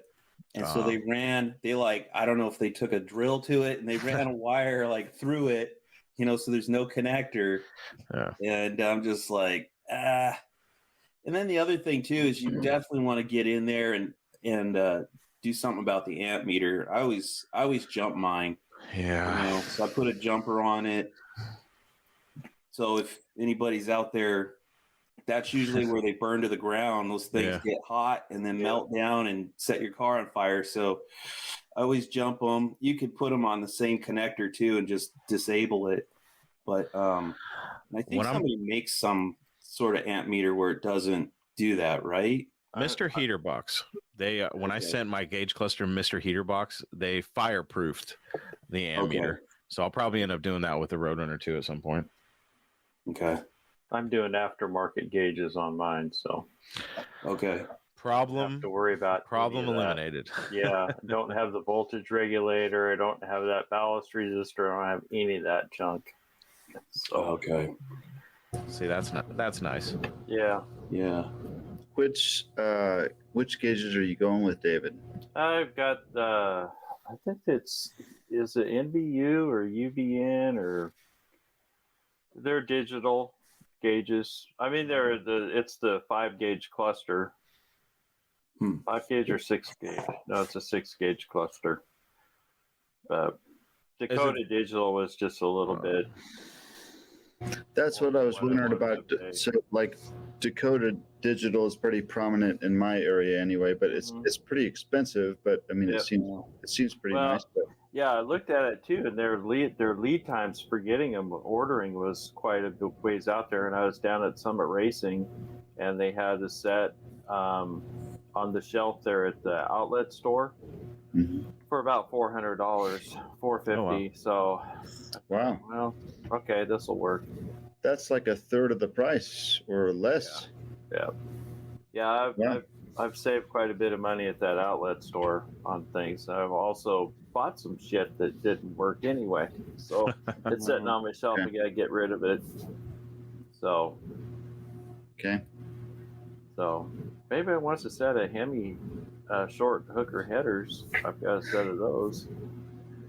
Why are you getting rid of those? They don't work with the Hemi swap. They're actually off of a Jeep. Oh, okay, I see. Yeah, but yeah, TTI. You bought TTI. That's what I had to do too for my Duster. Yep, and then TTI headers. They're pretty. They look really nice. You know, I bought a set of Doug's headers from my Roadrunner.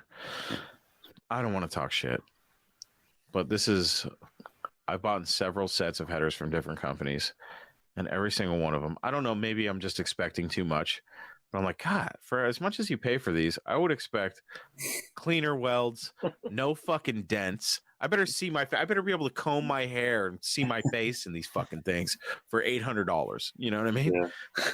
Mine has I almost wanted to send it back, but I'm like, fuck, we're too far gone now. It's got a little tiny fucking ding in it, and I'm like, and it's right on the top where you can see it. I'm pissed about it, but I'm like, fuck, it's not even worth the fight. Were they coated or stainless? I got ceramic coated Doug's headers. Yeah. I got the TTI, the ceramic coated, but I didn't get the polished ones. I got I got the middle the nicest set I ever got. I got the raw ones. The nicest set I ever got was from actually Schumacher. I got and I believe TTI makes theirs. Yeah. I got a set from them, and they were beautiful, gorgeous. Yeah. So. But I also have a buddy that does Cerakote that would hook me up. So. Well, there you go. So now I'm like, fuck. It was between Doug's and TTI, and for some reason I don't even remember what I was thinking. It was I was ordering parts late night, and I was like, I'll go with a set of Doug's headers because I knew I had TTIs in the past, and I was happy with them. But I kept hearing about how great Doug's headers fit. And I know that Johnny had that one issue that one time with the TTI. So I was like, everybody's saying Doug's fit great. So I got Doug's, they got here, they looked great. Then I peeled the plastic off. I was like, these look great. And then I'm looking at the welds and shit at the flange, and I'm like, God damn it. I was like, they look just like the fucking cheap hookers I got. That sounds bad. Cheap hooker headers that I got. Yeah, exactly. Finish the sentence. Yeah. But then I see the little crease, and I'm like, how the fuck did that happen? Well, I don't know, but I guess Is your car's power steering? Yeah. Okay. And how's the driver's side? Is it tuck in pretty nice? I haven't installed them yet. Oh, because I'm worried that the collectors are going to be pretty because there wasn't much room when I got underneath it to do the transmission, because I have it lifted on jack stands. So I was like, just because I want as much room as possible when I put the transmission on, I don't want to have to deal with the collectors and stuff in my way. I was looking at it and I was like, I might be okay, but I was like, I'm not going to start the car anytime soon anyway. So if it gets to the point where I still don't have the transmission, I'm going to put the headers on and I'll deal with that at another point. But for now, they're staying off until until I know I'm about to start the car. Okay. Yeah. I also have a mini starter. I went the cheap way, and I just got a Dakota mini starter or a Ram 1500 mini starter. Yeah. Or factory starter that's smaller than the original one. So we'll see. We'll see what happens. We put Doug's on. So the thing I hate about most small block headers is on the driver's side, they usually loop. They'll run three tubes underneath the steering link, and then one of them goes around it. One over the top, so you have to pop the steering link to go through the headers. And those 3 that go underneath the steering link that hang so low, when you're driving the car, you smash them. Yeah, they just get smashed to shit. Yeah. Even with a stock, and I like my cars low, but even with a stock height car, they get all smashed up. But the Doug's headers, we put on an A body, but it was a manual steering box. Okay. I don't think maybe they do now, but I think back then you couldn't get a power steering header for an A body without it doing that 3-tube underneath thing. But the Doug's went over the steering link, and they just fit really, really nice. So Some people take the straight path in life, but at Arizona State University, we respect your twists and turns. They make our online students more driven to excel in their professional lives. That's why our personalized suite of services empowers you with innovative resources and staff that sticks with you. Make your next turn with one of our 300-plus programs at ASU, #1 in innovation for 9 consecutive years. Visit us at asuonline.asu.edu to learn more. If I ever do a small or an A body again, it's got to be a manual steering box and Doug headers. And I don't know about TTI small blocks on A bodies. You have me a little paranoid now because all the ones that said, "Oh yeah, they fit great," I never dug any deeper to find out if they were power steering cars. Awesome. I'm gonna guess that the Dougs probably don't do that. I hope they don't, but I can't stand. I hate those headers. You can see them a mile away too when they're coming up the street. It's like, really, the driver's side, those 3 tubes are just hanging way low under the car, and then the passenger side's all tucked up nice. Just looks. God, I hope that's not the case. Is it all in the pitman arm? Is the pitman arm different from manual to power on A bodies? No, it's just the manual box is so much smaller, so it gives you more room for the headers. So nobody, for the longest time, I think. Well, let's see why. I don't know. I thought it had something to do with the steering box size because a power steering box is so much bigger. So I don't know if there's just not enough room where they all come together to stay on top of the steering link that they got to split them up. But that's how they get them to fit. Interesting. Yeah, that's like on the Hemi swap on the TTI. You have to have a Borgson unit or you have to have a manual steering power unit for that. Or it will not fit. What are you doing for steering on yours? A Borgson. Okay. Again, Chief, I found a manual steering gearbox at a swap meet. I actually got 2 manual steering boxes sitting on my shelf. If anybody needs one or 2. But yeah, I was down at Summit and they had one on their scratch and dent rack, so I picked it up. Oh, I'm so excited. Especially the cost because they're spendy. Yeah. But those Borgson units are like what, $400? Or they go up? They're $600. Oh, they went up. Ugh. Yeah, Definitely about $600, and I paid $220 for it. Not bad. There you go. Hell yeah, about a third. Yeah, I'm definitely glad I spent the $25 on my manual gearbox. Yeah. You got a smoking deal. I don't know why. Fuck. But I get lucky. Shit. Thanks, Alex. You wouldn't have that problem with transverse torsion bars. I'm just saying. I get lucky too, Matt, but it doesn't save me any money on my cars. So. Man, I don't know what it is, but like I just end up meeting the right person at the right time. And I stumbled upon a gentleman, very nice guy by the name of Rodney, from a little north of me. He ended up just being an A-body guru. And I've bought so many parts off of him. I'm like, hey man, you got any more of those A-body parts? And then my buddy that I bought the truck off of, once again, a little bit north of me, he had 2 or 3 buildings, and he's like, man, just go through them. Let me know if you find anything you need. It's 2 or 3 buildings of just sweaty parts. Wow. So, right. And so here's another, and I know I'm not amongst, other than Big Block, Matt, I'm not amongst sweaty people, but so are there okay, Dutch, right on.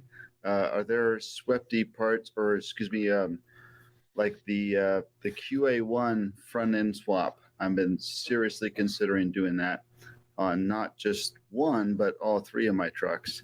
I would highly recommend, because it's made to bolt right in. I know. And everything. I know. I am trying. But it's expensive, man. Man, I will say this: don't buy directly from QA1. I did when I bought all my QA1 parts, I actually got them cheaper off of Summit's website than QA1 direct. Really? So I would check out Summit or some other sites that sell them, and just see if they might have a little bit better deal. Because I got all mine. It was a substantial savings, but it was still cheaper or less expensive, I should say. Right. And I haven't called them yet, but I was almost entertaining the thought of, so I'm in North Dakota, they are in Minnesota. Yeah. And I thought, well, I have 3 trucks. Not that I should or could afford to do it all 3 at once, but I thought, well, I could call and say, what would you give me a price for if I came to your place and picked up 3 sets of conversions? But either way, I mean, just to do one at the retail price is pretty insane. It's expensive, but at the same time, I'm in the middle. What's kept me from getting my Swepty on the road is I'm in the middle of trying to clean up somebody else messing up a Crown Vic install. Oh, yeah.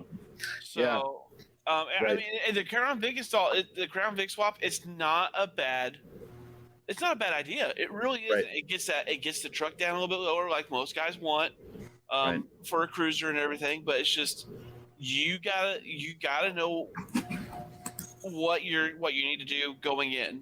Versus I just looked at the wheelbase, we're good. Because you gotta the instructions I've been reading now that I finally ordered the kit to finish mine up. Mm-hmm. They're like, you gotta measure from the firewalls X amount out, and then measure from the front of the frame X amount in, and then you should be centered up somewhere in the middle of that. And because I haven't called the guy, Richie Suspension, I can't say enough nice things about them. The owner himself called me when I put in my order, and he started being like, hey, have you started this yet? And I was like, yeah, they've already started, and I'm trying to finish it up. And he goes, did the dipshits measure from tire to tire? And I was like, I go, yeah, they sure did, sir. And he goes, all right, I'm going to send you some pictures. Here's what you need to do. The instructions are in there, great. I'm going to walk, and then when you, he's like, I got to wait for the joint to get in. But I also ordered his steering coupler that he sells. He's like, I got to wait for the U-joint to get in so I can send you that. He goes, but I'll send you some step-by-step stuff on how to get that all done. But but I will say this, just for sheer headache avoidance, it's probably worth the cost to do there, because theirs just directly made. I know. Right in. So you don't have to do anything. I know. And I wish I would have known about that before I bought a swept line that had a Crown Vic install started. But at the same time, it's a great learning experience. I love learning new things. I reached out to a buddy of mine that's really good at fab work, and I was like, hey, I'm not asking you to do this for me, but I do need some adult supervision while I'm doing it. Yeah. So, if in my full honest opinion, I would do it one truck at a time and just go with QA1, and I would just look around and find, because all you got to do is go take their part number off their website and just go to the different parts sellers and just put in that part number, and it pulls it right up. That's what I do. Well, and there's no like those Willwood brakes or whatever, like all that stuff is third party, so you could get that anywhere. Oh yeah. So I mean, I'm kind of cheating, and I feel a little bad about it 'cause I'm going to buy it all again. But I have been slowly but surely cannibalizing everything I ordered for my Duster that wasn't Duster specific. Like the AC unit I ordered for that Duster, I'm putting it in the truck so I can have AC in this truck. The disc brake kit I ordered for the 8 3/4 I was putting on that car. It's going on this truck because it has an 8 3/4 rear end. So I mean, I'm slowly but surely just absorbing everything I bought for my Duster into this truck, just because it will be the daily as I do the ground up restoration on my Duster. Right on. Okay, so survey for those of us who are in the chat. I have a third swept line that I would like to put a 5.7 in. I'm still trying to source the engine, but I want opinions and recommendations, good things, bad things about any transmissions from 727s to modern transmissions. So ready, set, go if you have experience. Okay, so I actually talked to Cope Racing Transmissions when I was looking into doing the 5.7 swap in the Duster, which is what I bought this Hemi for. And he even broke it down. He said that he actually prefers 904s. He goes, put a built 904 behind it. They're actually a lot stronger. They're a lot stronger than a lot of people give them credit for. And they're not expensive to build. I bought the Cope kit, and it was a couple $100, and it was easy as could be. Now, granted, since I'm modern updating everything, I've decided to just put a modern transmission behind the Hemi going in it. But I mean, in all honesty, 904s are great, 727s are great. I don't think you go wrong with either one as long as you put a little bit of time and effort into them. What are you putting on your 5.7, Matt? Well, for right now, I'm putting the 3-speed that's in the truck already with it. I'm just going to leave that one factory. Eventually, I'll probably upgrade to something better, but for right now, just for cost, I guess I should preface, like, I'm inclined to just use my 727, and I'm just wondering, is there any reason to use a modern one? If I get one for cheap, great, but is there any reason to? I wouldn't chase it. I wouldn't chase it down. I have one already, so if you got a good transmission and it's history and it's been serviced, I don't see a reason not to. Johnny, anybody else? Well, with the modern transmissions, I believe you got to cut the tunnel and stuff. You do have to adjust your tunnel. I mean, with that 727, it's going to be keep a factory floor in it. Keep the 727. Yeah. Well, the other thing too, a lot of those modern transmissions also have electronic modules in them that need a computer to run them. Yeah. So that's the other thing too. So you're getting into the ECMs and all that other. And they have their own TCM for the transmission. Yep. And so you gotta have the data link between the two to communicate and all that other stuff. I would keep it simple, man. Yeah. I would keep it simple. Like, I wouldn't transmission swap unless it's a manual and you're updating from like a 3-speed to like a 4 or 5-speed or even a 6-speed. And I would just say, I mean, just to clarify, you're talking a small block 727, right? Small block. Yep. So if anybody's listening to this, a 727 big block, that's a good point. Yeah, the bell housing is for small block transmissions on the modern Hemis. Can I just say that's my one beef with Mopar? Like, why? Why do we need a different bell housing for every transmission with every engine combo? Hey, man, I live in a world where can't we just have the same damn, like, ball hitch size, anything? I'm a cattle rancher. Nothing is the same, man. We got to have, like, four different versions of everything. Cowboy, you're right up my alley, man. Like, I don't know if you can see them behind me because, like, I'm covered up. But I got my Corriente Wade sitting back there and everything. I ran cattle operation for many years. Did you really? I did for a gentleman down here. I was his day-to-day guy, and then I've just been doing cars. I just recently started doing cars hardcore. Cars are more predictable. They're a lot more friendly than a 1,200-pound mare. I will say that. Yeah, cows are a little tougher to deal with. Everybody asks me, like, do you feel bad eating a cheeseburger after raising a calf? No, cows are jerks.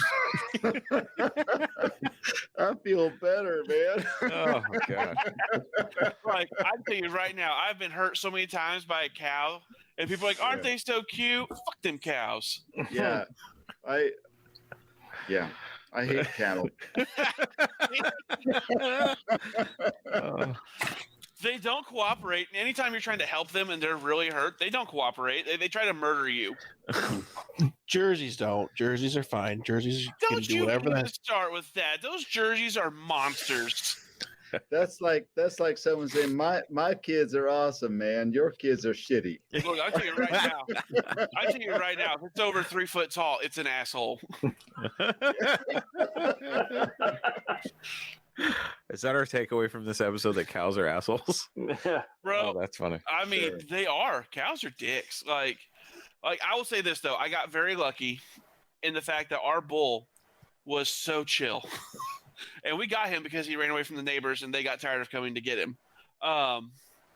But he was so chill and I got so lucky because I would unroll bales by hand because if the tractor wouldn't start, I didn't feel like fighting it. So I would manhandle a round bale into the back of my truck and then unroll by hand. That's also why I was much more buff when my wife and I met. But there was one night, and it was about dark, and I was unrolling the bales, and we had Brangus, Sandy Gertrudis, and just some straight Angus out there. And the bull was straight black Angus, and he was massive. And I was unrolling, I felt something nudging. I thought one of the calves, because the calves are usually the ones that mess with you first. Bumped the bale, and I was like, "Move, you dumbasses!" And I pushed again, and it pushed back a lot harder. Y'all, when I talk about the pucker factor of when I finally pushed it, and the head that's the size of my torso is on the other side waiting for me, that bull gave me the bro, and it just moved on. I shit you not, that bull gave me the "what's up, man" head nod and moved on. That's funny. And I was like, thank God he's so chill. You can about pet that son of a bitch. I wouldn't recommend it, but he was that chill.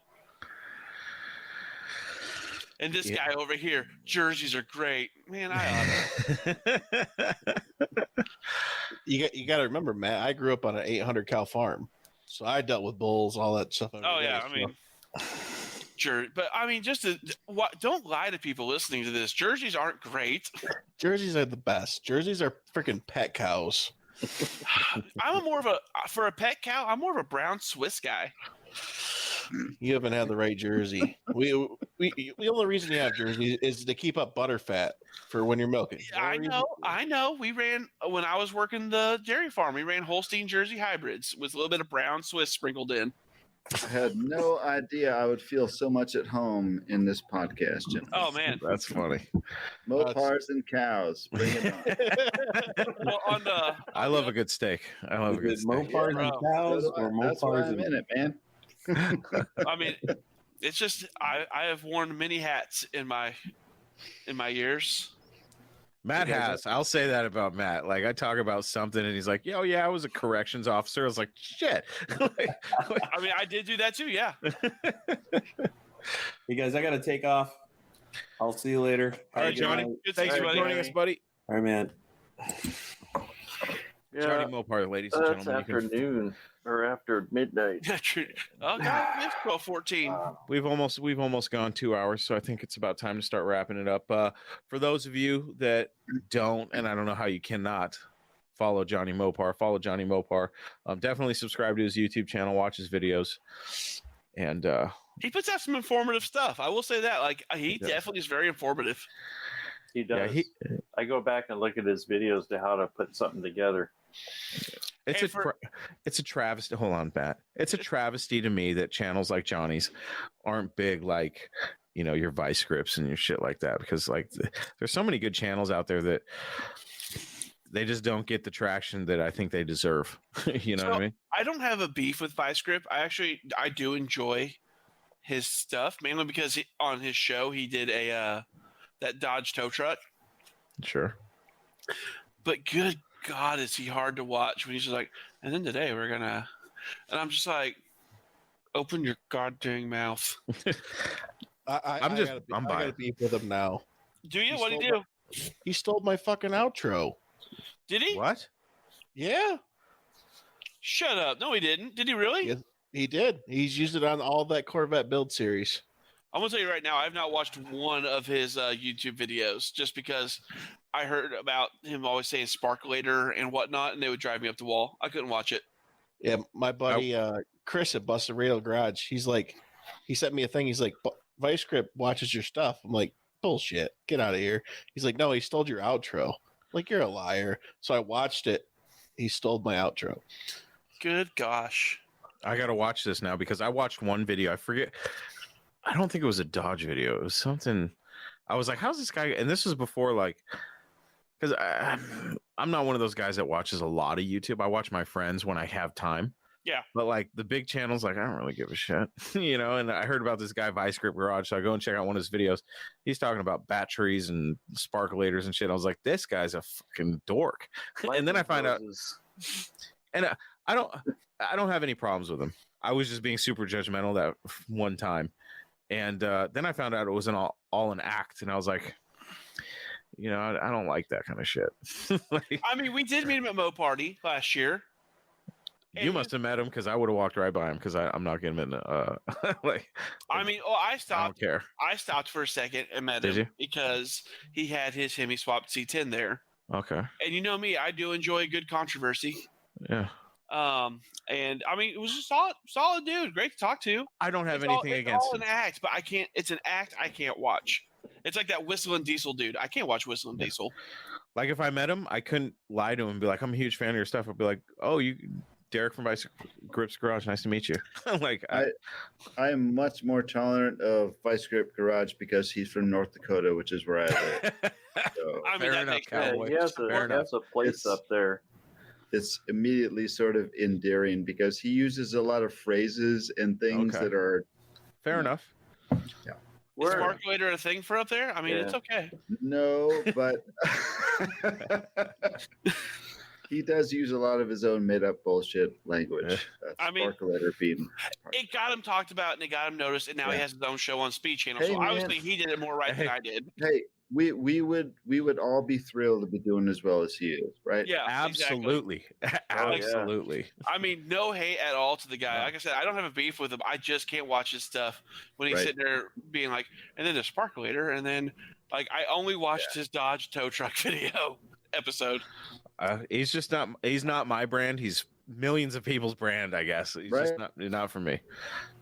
I don't know. I mean, Watching his stuff now, though, he's got away from being the home garage guy. Now he's like, I'm gonna go over to my CNC machine. I'm gonna cut this bracket out. I'm like, Well, and now it's like all the revival videos he does. There's no risk involved because they're all at his friend's house or somewhere where he has like accessible, like a lift. Like literally, it's like that was the thing that really fascinated me in the beginning was he would take a shitty old C10 or whatever it was, but he had no resources, and yeah, of course he could have called his wife from wherever away to pick him up. But now it's like the cars are like right next to a garage where he can put them on the lift and change the tires, and I mean it's just not interesting any longer. No, I used to like those. So his early day stuff, he had to leave on a Friday and then be back Sunday, so you go to work on Monday. Right, because he was a guy, and now he's got like a sprawling acreage in Tennessee where he can just do whatever the fuck he wants. Which more power to him, man. Again, more power to him. again, Oh, yeah. I can say I don't like his stuff because of sparkulators and whatnot, but shit, that bought him all that. So I did it wrong. Yeah, we're all doing it wrong because we're not Fuck. doing that. If I would have known, like, come on, man.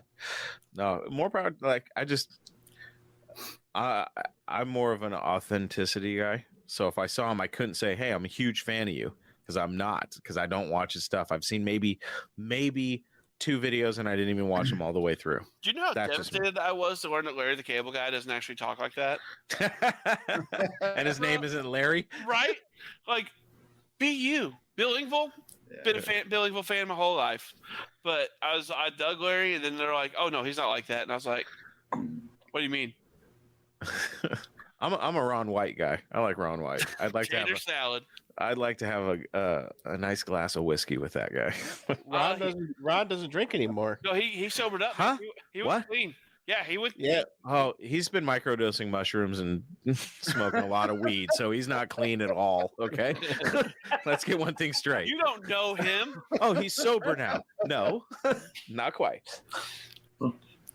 I mean, I can't say anything. I'm over here. Yeah, damn, did you? Oh, I thought that was the jar of moonshine. I was like, damn, Matt, you are a heavyweight, bro. I cannot believe you down that whole jar. Yeah, you had me for a second, Matt. No, I put the moonshine back up. I said I didn't want to party that hard this evening. Oh, we're going to be drinking in Vegas. Vegas is going to be a lot of fun.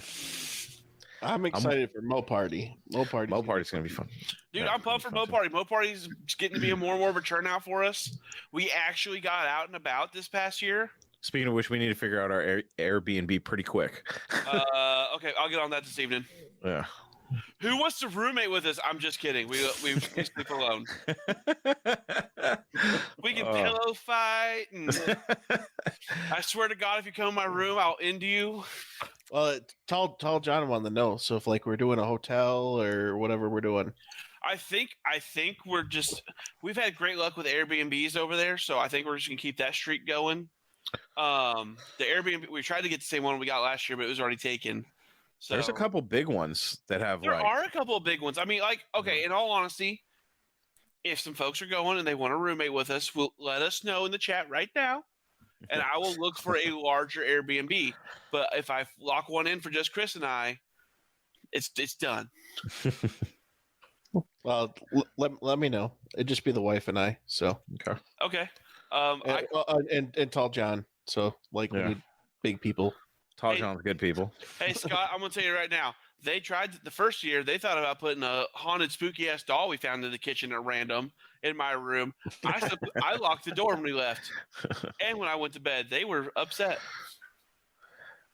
Yeah, Mo Party's going to be a lot of fun. I'm really excited for that one too.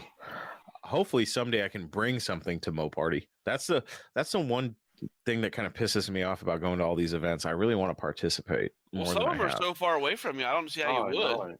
Yeah. I hope Holly has me be I want Holly to let me be a judge again. That was a lot of fun. That was a lot of fun wandering around with you and you're like, I don't know how I'm going to do this. I was like, I know. Somebody's got to lose. I know. It was tough. There was a lot of cool shit. Yeah, so who ended up winning? Oh, that Little Red Express one. That super clean Little Red Express that the guy's had since he was 16. God, it was so clean. And restored that thing from the ground up, and it was immaculate. I was like, all right, he's like, I drove this thing through the snow. He was just talking about how he's had it his whole life, and he's a body guy. He owns a paint and body shop, and he just restored the whole damn thing. And man, you could eat off that thing. It was so clean. You all should have seen the disappointment in Chris's face when I was telling him not to even think about voting for the A100 van with the Superbird wing. I wanted to give those guys some love, man. You got to have balls to do that kind of shit. Bro, that was a cool ride. It was cool, but I was like, don't you even do it. Like, you got it was so unique options over there. And it was a real when they said that's a real Superbird wing, I was like, holy shit. I wonder what happened to the bird that it belonged to. You know what I mean? Yeah. I was like, shit. But I mean, it even had a fuzzy interior, so I mean, it was dope. But it did the one reason why, and it wasn't nothing against them or anything, but I was like, how can I give it to those guys when they bought it like that? When this guy had his Little Red Express and he built that thing, after driving it for so many years, and he restored it from the ground up. It was one of the nicest Little Reds I've seen. The only other truck I would have really liked to seen it go to was that tan D100. No, that was second. That was a tie for second between him and there was a D100 there. It was a Udaline truck. I forget the guy's name. Forgive me. If he ever sees this, I'm so sorry. I'm forgetting your name right now. But it was a really clean truck, and from what I understand, he might be putting a Hellcat in it or something. That was a badass truck. Are you talking about the guy that had the pistol grip in it? I think we're talking about the same truck. No, this one was this one was like a dark gray. Dark gray. I know that the guy has a shit. Oh, Now I feel bad. I can't remember now. I remember seeing it. I'll shout him out when I find him again. I just want Cam to bring his LS swap duster and watch everybody about meltdown again. Yeah, that. Oh man, it was. I have a lot of respect for Cam. That kid has taught himself how to do all this stuff, and he just does it, man. I have a lot of respect for the kid. And like when I saw him pull in, I went and hung out close by just in case somebody tried to get in his face about it, because some of those guys were pretty heated. Yeah, that's more power to him. He snuck in, and Holly was cool enough. They're like, "All right, dude, you can stay." I mean, they did. They told him they're like it's fine. So I mean, when they first announced Mopar, they're like, it has to be Mopar powered. Yeah. And there's people pissed off when John Cope showed up with his Hemi swapped F100 drag truck. There was a Beamer there that had a Hellcat swap in it. I was like, all right, I guess I can't hate on that. I mean, I'd like to see that. That'd be cool. How the heck they did it? They trimmed the hood out to where when they closed it, whatever piece was hitting just poked through. Like, it wasn't like a full hood trim. They just trimmed out where the pieces that hit would be able to come through. It was cool. It was different. That's that kid on YouTube that's got that Hellcat Miata that he completely went through and redid. I mean, he went through and redid everything in it. For me, it's like there's too many, like, LS swaps or so. I just want to see more stuff Hemi swapped, because I think it's cool. I mean, it's great. It's fantastic. Like I'm all down for, if it's your brand, I'm down and support you to be like, yeah, you need to swap that. Back your brand. Don't be wishy-washy. But at the same time, respect other people's decision. Don't be a dick about it. Social media has gotten folks too used to not getting hit in the mouth for saying something rude. yeah, for sure. Yeah. Dutch, when's that, is that wagon going to be a Mopar or what? No, just a Super Coupe. A Super Coupe.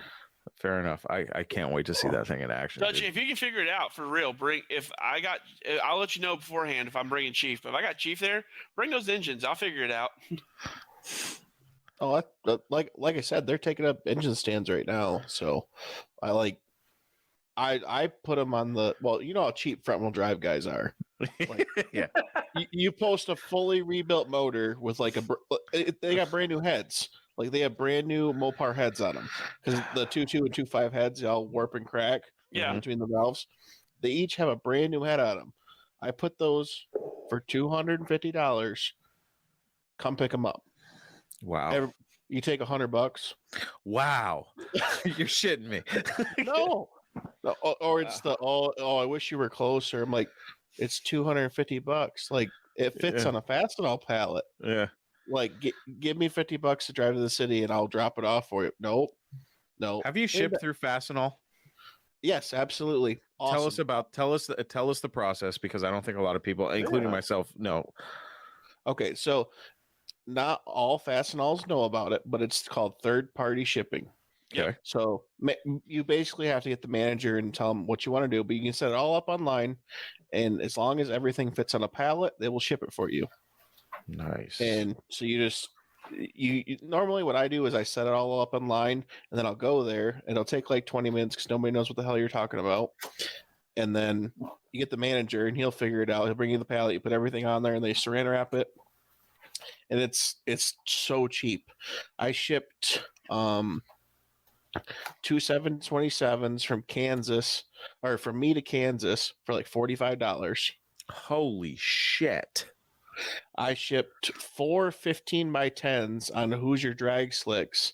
The guy deflated them from Houston, Texas to me for $80. Oh man. Is it a flat rate that they go off of, or is it by weight? No, it's just a pallet charge. Pallet charge. Where are you at, Dutch? I'm in central Michigan. Okay.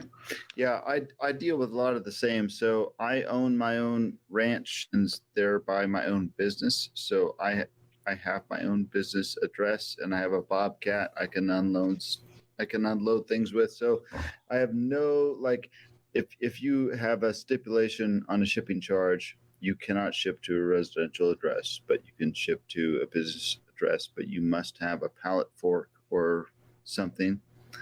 So I can always accommodate that. But yeah, that's the thing. People don't realize if you can just, whatever can fit on a pallet, that's all they care about. Wow. It has to just get on a pallet.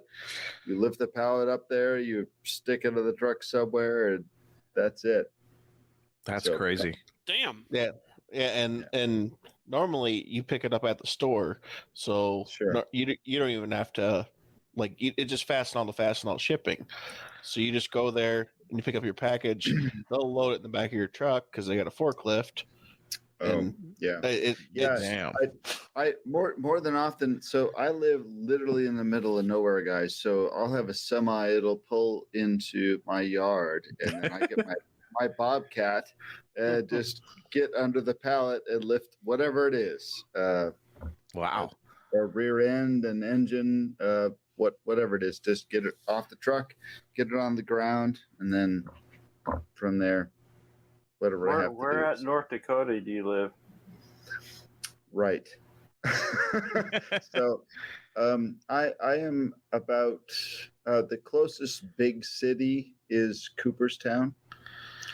So I'm in eastern North Dakota. Okay. All right. I worked up there. I was up in the oil fields. Oh, that'd be out west. Well, Sure. yeah, I was at west. Yeah, Minot, Watford City actually is where I lived. Watford City would be about 4 hours from where I live. Okay. I feel like since we're sharing, I'm in Northwest Arkansas. I'm like, right Yeah, there. and Matt, I Big Block. I used to. So given my hat, I went to Oh, look at that. I went to school in Norman, and I lived in Norman, Oklahoma for most of my life. And I've lived in Texas for a lot of my life as well, I guess. But here in my adult life, I'm in North Dakota, where it's really fucking cold all the time. Yeah, I spent 2 winters up there. Yeah, I got like Missouri, Kansas, and Oklahoma all within like 30 minutes of me. Yeah, where I'm at. Exactly. I'm in the land of Walmart. Yes, you are. Shit, we were that close to Kansas? I didn't know that. I guess I didn't pay that close attention. Well, I mean, I didn't include it on the tour when you flew in. But... Kansas is You mean we could have gone to Kansas, man?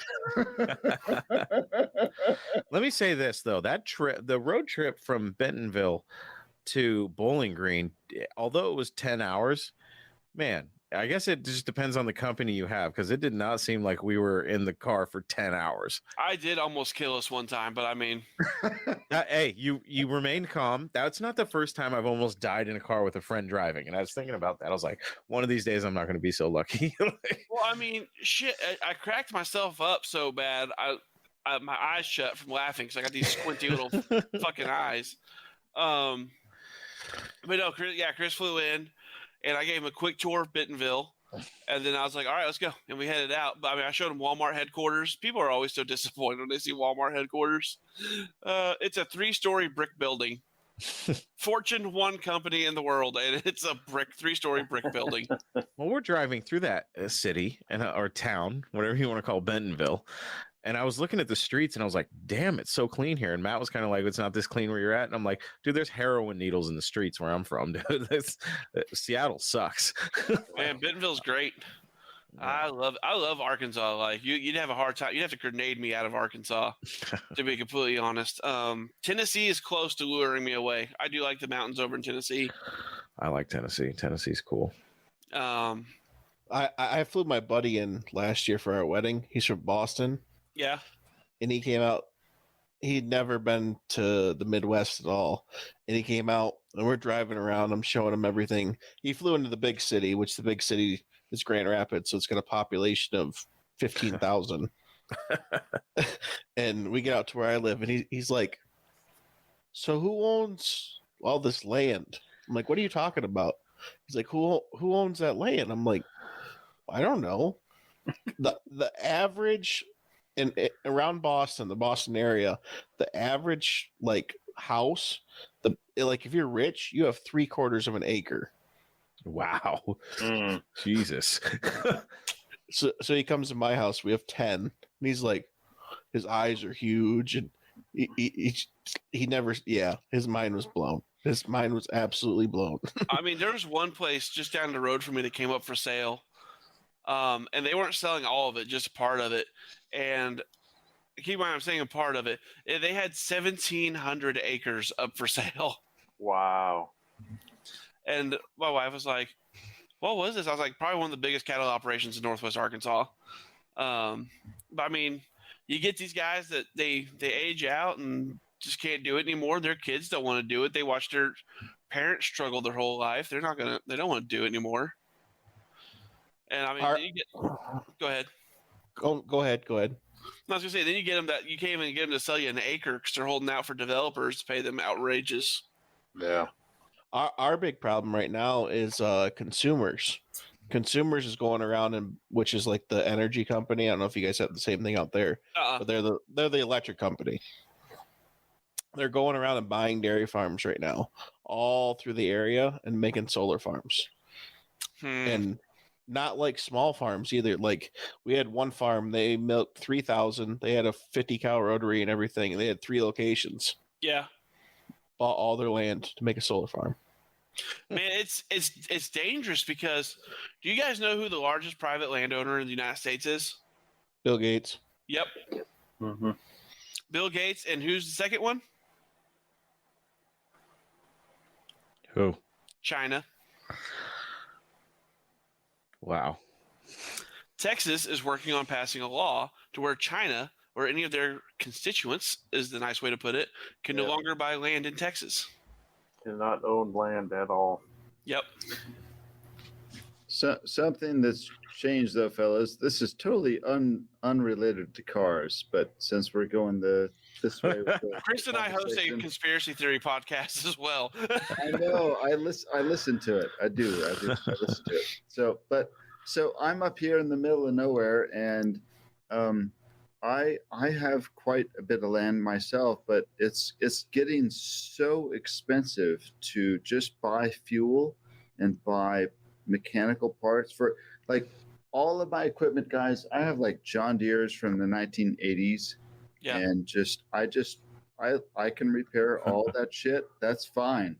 Right. Yeah. Thank you, Dutch. So that's all great, but it's like every year the cost to repair goes up and up and up, and the cost of everything, fuel, literally everything, insurance, it's like it's to such a point where how am I going to survive as a small business? But it's more important than that. It's like we're not just a small business, those of us who raise cattle, but it's like if people aren't producing food, Right. then who's going to do it? So if I quit, then who's going to take over the land to raise food for us? Correct. And can we depend on them?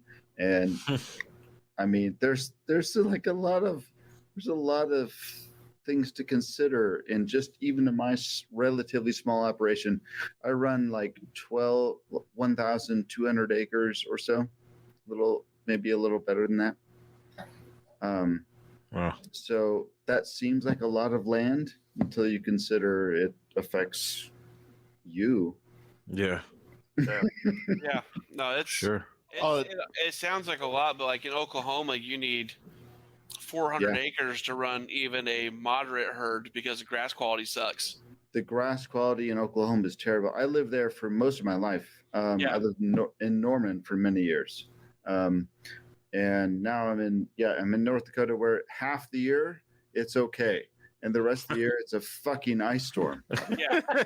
I mean, winter comes early for you guys and stays late. Like October.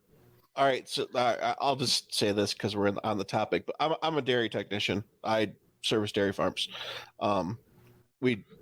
service the whole state of Michigan. What scares me the most about all the small farms selling out is our milk quality, because with the mass production farms they're wanting to pump out 3,500 cows a day. They don't care about qualities. Their premiums are so far down. Yeah. That scares me for the future, because you think of milk, you want good milk, and seeing the milking quality and the policies that these bigger, they're factory farms is what they are, that those guys are putting out is absolutely disgusting. Yep. And for us to intake that as humans, some of it scares me. I could show you stuff and you would never want to drink milk again. Show me. you don't want to. I could show you stuff that would make you never want to eat beef again, but I'm not going to do it. Yeah. I can tell you right now, nothing would ever take that rage out of me. Well, it's the thumb of Michigan is horrible for factory farms. Yeah. Especially outsourced factory farms. We service 6 dairy farms. Each one of them, it's a 6-chain farm. Each one of them, minimum, they milk 3,000 cows on each farm. It's owned by one guy. He's Irish. He comes and visits once a year. Oh. No one speaks English on the farm. You'd be lucky if they have a green card. And all they care about is quantity. They care nothing about quality. Their premiums are dog. They're absolute dog shit. Wow. And you go through there, they're running behind like an hour. The milker never cleaned a teat, never iodine anything. He just straight as soon as the cow walks in the parlor, milker goes on. And you drink that shit. And That's man. That's where you're wrong. I don't drink milk. I like milk. But then you go to the small farms that milk 400 cows. Every cow gets a teat scrubbed and cleaned up. You know, they get milked with love. Yeah. But I'm telling you I don't have a dairy operation, but I'm just telling you from a beef operation, I run about 160 beef cattle on my operation, and I'm getting to a point where I can't afford to run my operation anymore because the fuel costs, the repair costs, all of that is becoming so great that I would love to. My friends called me like 2020. They're calling me saying, "Hey, do you have any chicken eggs? Do you have any beef? Is it ready right now?" You know? But I guarantee your herd genetics are better than a factory farm, though. I know they are, but that doesn't matter until it does, right? So I mean, when 2020 hit and everything, and the meat shortage was on the horizon and everything, I have several friends that were still doing beef cattle and everything. I had since gotten out of it. Like, my guy, he moved and everything else, so I didn't move on to another farm. But the butchers here got so booked out to come butcher cattle so you could sell your meat. They're still catching up from their 2020 bookings. Wow. They got well, I mean, it's butchering, and a quality butcher and quality butchering is also a dying art and is a dying trade. And so, I mean, you got maybe 2 or 3 guys for a tri-state area that do quality work. Of course, they're instantly all the way booked out. Yeah, same here. Yeah. And fun fact, though, to realize like that's like a, you know, you get used to the fact you can just drive to the store and just buy some meat, and it's no big deal. You get a couple of pounds of ground beef. I can go to the store any day of the week and get that. And 2020 taught us like maybe that's not the case. So they had all of those things where they had the illnesses in, you know, take out all the workers to where they couldn't produce beef, and suddenly we're left with nothing, and beef products are, you know, off the charts. Those of us who have cattle in the yard, they still eat the same amount of feed. They still shit the same amount of shit. They still drink the same amount of water. And, you know, it's really frustrating because... And didn't one of the largest butcher factories, meat factories, burn down? or something Well, like that? yeah, that's a good. That's. I can't remember for sure, Matt. but We're there getting was, too there was far like into conspiracy show. I'm sorry. I was like, the plot thickens. Yes. Let me come on the next show. Yeah. But the but just the sheer fact that you're trying to regulate the amount of beef that is killed, processed, and sold, and that is, just think about, like, in my position, I have hundreds of live animals, and so you're telling me that there's no demand for them. Well, then I'm going to just continue to feed them at my expense. So when I sell them, it's going to be at the same price that the market dictates. Yeah. Uh-huh. The fact Whereas- that they try to say that the futures, and the problem is you got the same jackasses that control everything, controlling futures, which affects the market from the ground up. And of course, they're trying to drive the market up. So they're like, "Oh no, the futures look poor for corn Right. or for something else," and it Right. just throws the whole market into disarray, and they control everything. Right. So futures are a really frustrating thing because, I mean, the reality is no matter what if you're talking about any stock, like the future is whatever. You can subscribe to whomever you think is the best prognosticator of your future investor. That's cool. But I, as the producer, know that I have live animals, and each one of them is worth thousands of dollars. And at any point, one of them could die, and I will lose thousands of dollars based on how many of them die. I can project how many might die. I can project how many might birth. I can project all of those things. But at the end of the day, like, to actually try and be a profitable beef business, It's hard, man. It's pretty damn tough. But Wow. but on the other side of the coin of that, you get to talk to your friends who maybe I don't know, Matt, if you have similar experience, but you get to supply your friends with beef, and that's pretty cool. So I do. I have some buddies that shifted to where they went back to the family farm, and they now sell milk by the bottle, and they sell their beef by the pound, and they support themselves that way instead of dealing with futures and stuff like that. Because one great thing has come out of this country, and that is hipsters and people that do not understand how antibiotics work. and Dutch and Cowboy get that reference because it is illegal to take an animal to auction that has just been medicated with antibiotics. You can't sell an animal that has antibiotics in its system. And people are like, has this been doctored? I swear to God, if I grow a third arm, I'm going to be pissed. I got one. So Go like Dutch. 3 months ago, 4 months ago, this guy, he milks 40 cows. He wanted to quit bucket milking, and we went in there and put it in a 6-row parlor for him. And he couldn't foot the bill for the rest of the parlor, yada yada. Sketchy guy. Well, a month later, milkman won't haul his milk no more because he can't pass his milk inspection. Well, my wife, she sees the thing like a week later.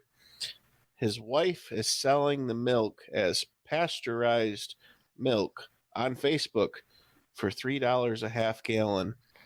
And these hippie people are going freaking nuts about it because it's homebrewed, supposed to be the greatest thing in the world. It's illegal as shit.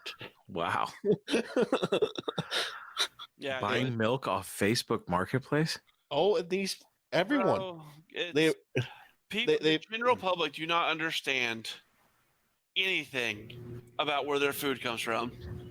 Oh, Chris, this was I'll milk one of my cows. It give me $5 a gallon right now. There we go. Wow. The crazy part is you could almost convince them to pay you for the right to come milk the cow for you. there's people that do that over here. Oh, Wow. But I mean, I will say this: there's nothing more marvelous than an old dairy farmer or even a beef farmer that's had their herd for a while. Bro, I was helping milk cows, and I'd be in the milk barn, and they'd be walking cows in, and he'd be like, "All right, this one has a bad bag on the back right, and so don't hook up to that one. Put the stopper in. This one has a bad bag on her front left. Don't put a stopper there, and don't hook up." And I didn't even know they could get bad bags. And what that is, and Dutch, correct me if I'm wrong, this has been many moons. It's been almost 20 years. But what it is if a dairy cow runs, it can bruise the bag, and the bag will produce sour milk. That is why dairy farmers do their damnedest to make sure they have happy cows.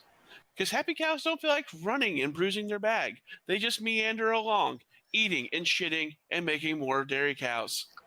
Well, here's another random cow fact. Cows actually have smaller lungs than goats. There's also that. I didn't even know that one, but yeah. I went to calf school. And that's why when cows get pneumonia, it's a very serious ordeal because it's a 2,500 pound animal with lungs that are this small. A half an hour ago, we were talking about Mopars. We're talking about hippies buying milk on Facebook Marketplace. You know what? I didn't mean to upset the boat, fellas. No, this is. Oh no, you didn't. I was the one that started it. Hey, 383s, 318s. But whatever. Chris, I have further confirmed that you can just drop me anywhere, and I will find a way. Oh yes. No, I was sitting here laughing, going, "How am I gonna?" So when I turn this into audio, I'm gonna have to be like, "All right, guys. So at about 2 hours, we went off the rails. Get your fucking cookies because we're gonna be talking about some milk on the Mopar podcast." No, that's funny. No, I like it. You guys ever hear that time I went to the lake with Whistling Diesel? Oh God, no, Dutch, no, we don't want to hear that. In Tennessee, when he got in trouble on. That guy. That's another one of those channels. Don't even talk about him. Nope, that's how he gets viewers, and that's how he's still doing his shit. Don't even talk about him. He actually doesn't have that much stuff on anymore like he did before. Because he's doing shit that got him in trouble all the time. He's so rich he doesn't have to worry about it anymore. Did you guys see the Upchurch thing this week? Okay, all right, never mind. I don't know if you follow him. Don't get me dragged in. No, I don't follow him. There's like baby mama drama. It's hilarious, but it's actually with his mom. Really? Yeah. Oh man, that's weird. Anyway, all right. Well, I think this is a good note to end on. So it was a fun show, and we had some new guests, some people we haven't seen in a minute. The chat was fun, and I don't know. I think I'm ready to call it a night. What about you guys? I mean, I could call it. It's 1 a.m. where I'm at. All right, guys. Yep. This was a Swapcast of Talking Mopars in Big Block's Garage. So you can find the episode on either Talking Mopars or on Big Block's Garage. 10-4. And I might cut my episode off at about 2 hours and go, all right, if you want to hear the extended version, the ultra homogenized, fucking pasteurized version, here we go. The 2% fucking whole fat, whatever. I mean, I'm going to be fair. The grade A top choice. We might cut the cow part. I mean, no, I'm just kidding. I'm leaving that shit. This is great conversation, though. I'm super glad Cowboy got on tonight. I like it. It was fun. Well, for TP, there might be some dairy industry opportunities there. There might be. Well, hey, most importantly, I am a huge Mopar guy, and I'm a fan. Been listening. Got actual time to hang out for a minute. Hell yeah. That was awesome. Thanks for joining us for It's the always a first good time time. ever on the show. And David's been back. He's been gone for a while, and Dutch slides in every chance he gets. Next time, I'm just gonna do the show how Dutch started the show. Just walk around, point at things, just be like, and then I got this. One minute. Look at I don't this. have as much cool shit, but I'll show off my brake pads and stuff. Well, I have the garage is all metal, so I have really bad reception. So you guys were coming through like robots, like man. So I'm just I didn't even want to try and do audio. Talking Mopar.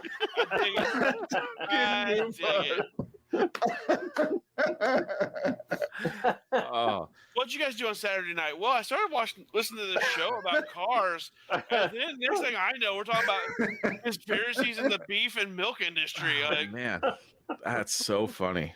I love it. Well, Chris probably doesn't know they genetically embryo cows. oh yeah, he probably doesn't. No, I don't. I was gonna ask you, is there really an egg shortage, or is that all bullshit? And I was like, let's not open that can of fucking worms right now. Well, fun fact: the farm half mile from my house produces a quarter of all of the USA's eggs. Really? Yep. Also, fun fact: I house Tyson and Simmons in Northwest Arkansas.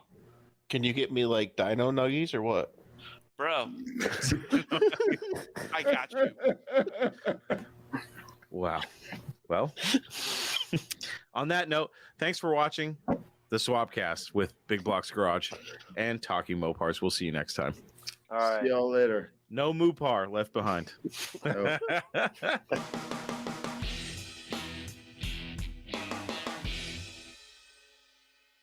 There you have it, my friends. Another episode of Talking Mopars is in the books. For everything you need to know about the show, you know where to go, talkingmopars.com. And you can reach me by emailing Chris at talkingmopars.com or by leaving me a voicemail on my voicemail box at 209-28-MOPAR, and you just might get to hear yourself on the show. So keep sharing those Mopar stories with me and anything else that is on your Mopar-addicted mind. Before we shut this podcast episode down, I want to give a special shout out to Passon Performance. For all of your Mopar 4-speed A833 needs, visit PassonPerformance.com and let Jamie help you get your shift together. Also, special thanks to my friends at DIYHemi.com.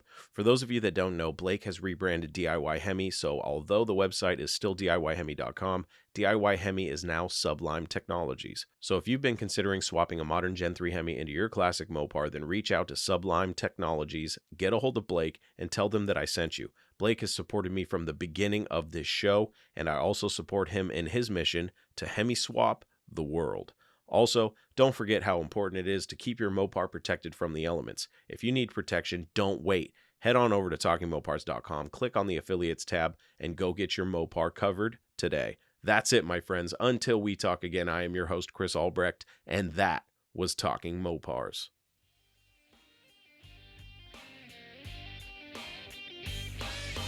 Thank you for listening to Talking Mopars, your direct connection to all things Mopar. Until next time, remember, no Mopar left behind.